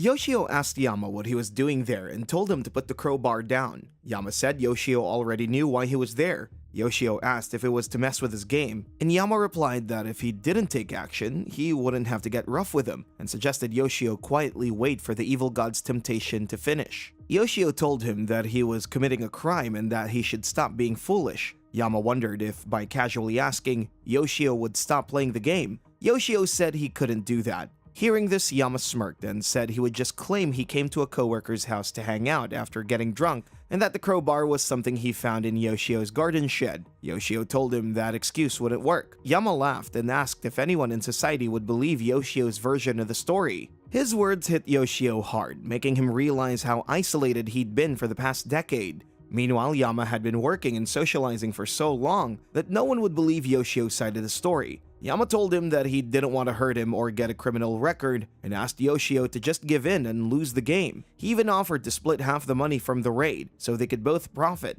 Yoshio thought about it. If he didn't oppose Yama, he'd get some money and maybe they could go back to being friendly like before. Yoshio began to reflect on how much the game had influenced his life. He looked at Yamamoto seriously and questioned whether he felt any guilt about killing the villagers in the game. He wondered aloud if Yama ever thought twice about destroying characters that appeared so lifelike. Yamamoto, taken aback, admitted that while the game felt realistic, it was still just a game to him. Yoshio, however, wasn't satisfied. He asked if Yama ever felt any pain when seeing news of civilians dying in real-life conflicts. Though Yoshio himself wasn't usually affected by such news, he couldn't help but feel that the NPCs in the game put in as much effort to live as real people did, making them more than just fictional characters in his eyes. Yoshio asked if he would reconsider his actions, but Yama was shocked, thinking Yoshio was being foolish. Yama explained that he'd been suffering too, born into a dysfunctional family and having dropped out of high school. He angrily asked if Yoshio understood the value of money, pointing out that Yoshio had probably never considered how much his family had spent to support him for a year. Yama, full of frustration, demanded if Yoshio had ever truly understood that. Hearing all of this, Yoshio felt sad as he realized he had always blamed his misfortune and society for all his problems. He now recognized that he had never appreciated how much he was blessed and had only been making excuses for himself. Yama, still angry, told Yoshio that for someone like him, without education or any exceptional talent in school, this game was his one chance. He shouted that he fully understood how bleak life could be without graduating from a good university. Hearing all of Yama's words, Yoshio remained silent, unable to respond. His entire life flashed through his mind, and he clenched his fists as tears began to fall. Yama, surprised, asked why he was crying, saying that he should be the one crying. Yoshio, through his tears, told Yama that he was remarkable. Yama thought Yoshio was being sarcastic, but Yoshio explained that he wasn't. He admitted that he had failed to realize how blessed he was, despite wasting the past decade doing nothing. He acknowledged that he had been a burden to many people and regretted not finding the courage to change earlier. Yama laughed loudly, brushing it off as cheap sympathy, and then showed Yoshio his phone screen, pointing out that the final stage of the evil god's temptation had begun. Seeing the overwhelming number of monsters approaching the village, Gams and the villagers were shocked and terrified. Yama, with a smug grin, told Yoshio that he had spent all his money and deployed every troop he had, knowing that if he couldn't possibly destroy Yoshio's village, it would be game over for him. As Yoshio tried to grab his phone, Yama raised the crowbar near him, warning him not to move. Yoshio wondered how he could save his villagers. Just then, Seika appeared, hearing the commotion and asking if any of Yoshio's friends had come over, since she heard loud voices. Yoshio panicked, shouted at her to stay away. When Seika entered and saw Yamamoto, she was stunned, thinking he was a burglar. Yama, in a fit of rage, swung the crowbar toward her. In a split second, Yoshio jumped in between them, taking the blow himself. The impact sent him crashing to the floor.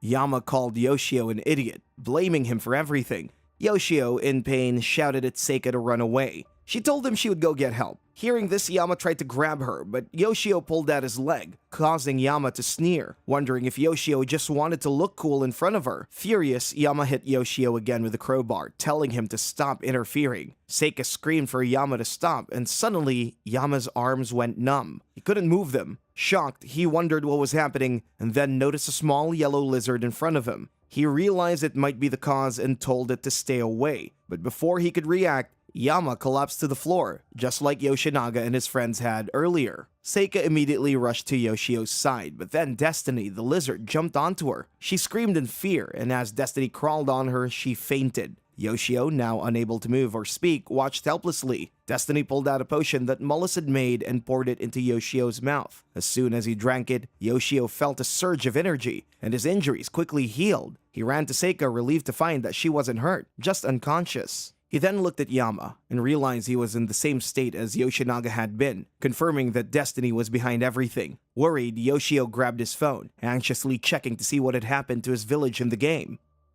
Yoshio saw on his phone that a horde of monsters was approaching. Gams, in a panic, shouted for everyone to rush inside the cave. They all hurried in, trying to figure out what to do next. The monsters were already starting to break through the fence. Gams told them it was only a matter of time before it would be completely destroyed. Chem reminded them that they still had the protection of the God of Fate, but Gams, filled with regret, said he had promised to protect everyone, and now he felt that wasn't possible. Carol, confused and worried, asked what was happening. Mullis handed her a small potion and told her it would help her calm down. Carol drank it, finding it sweet, and within seconds, she fainted.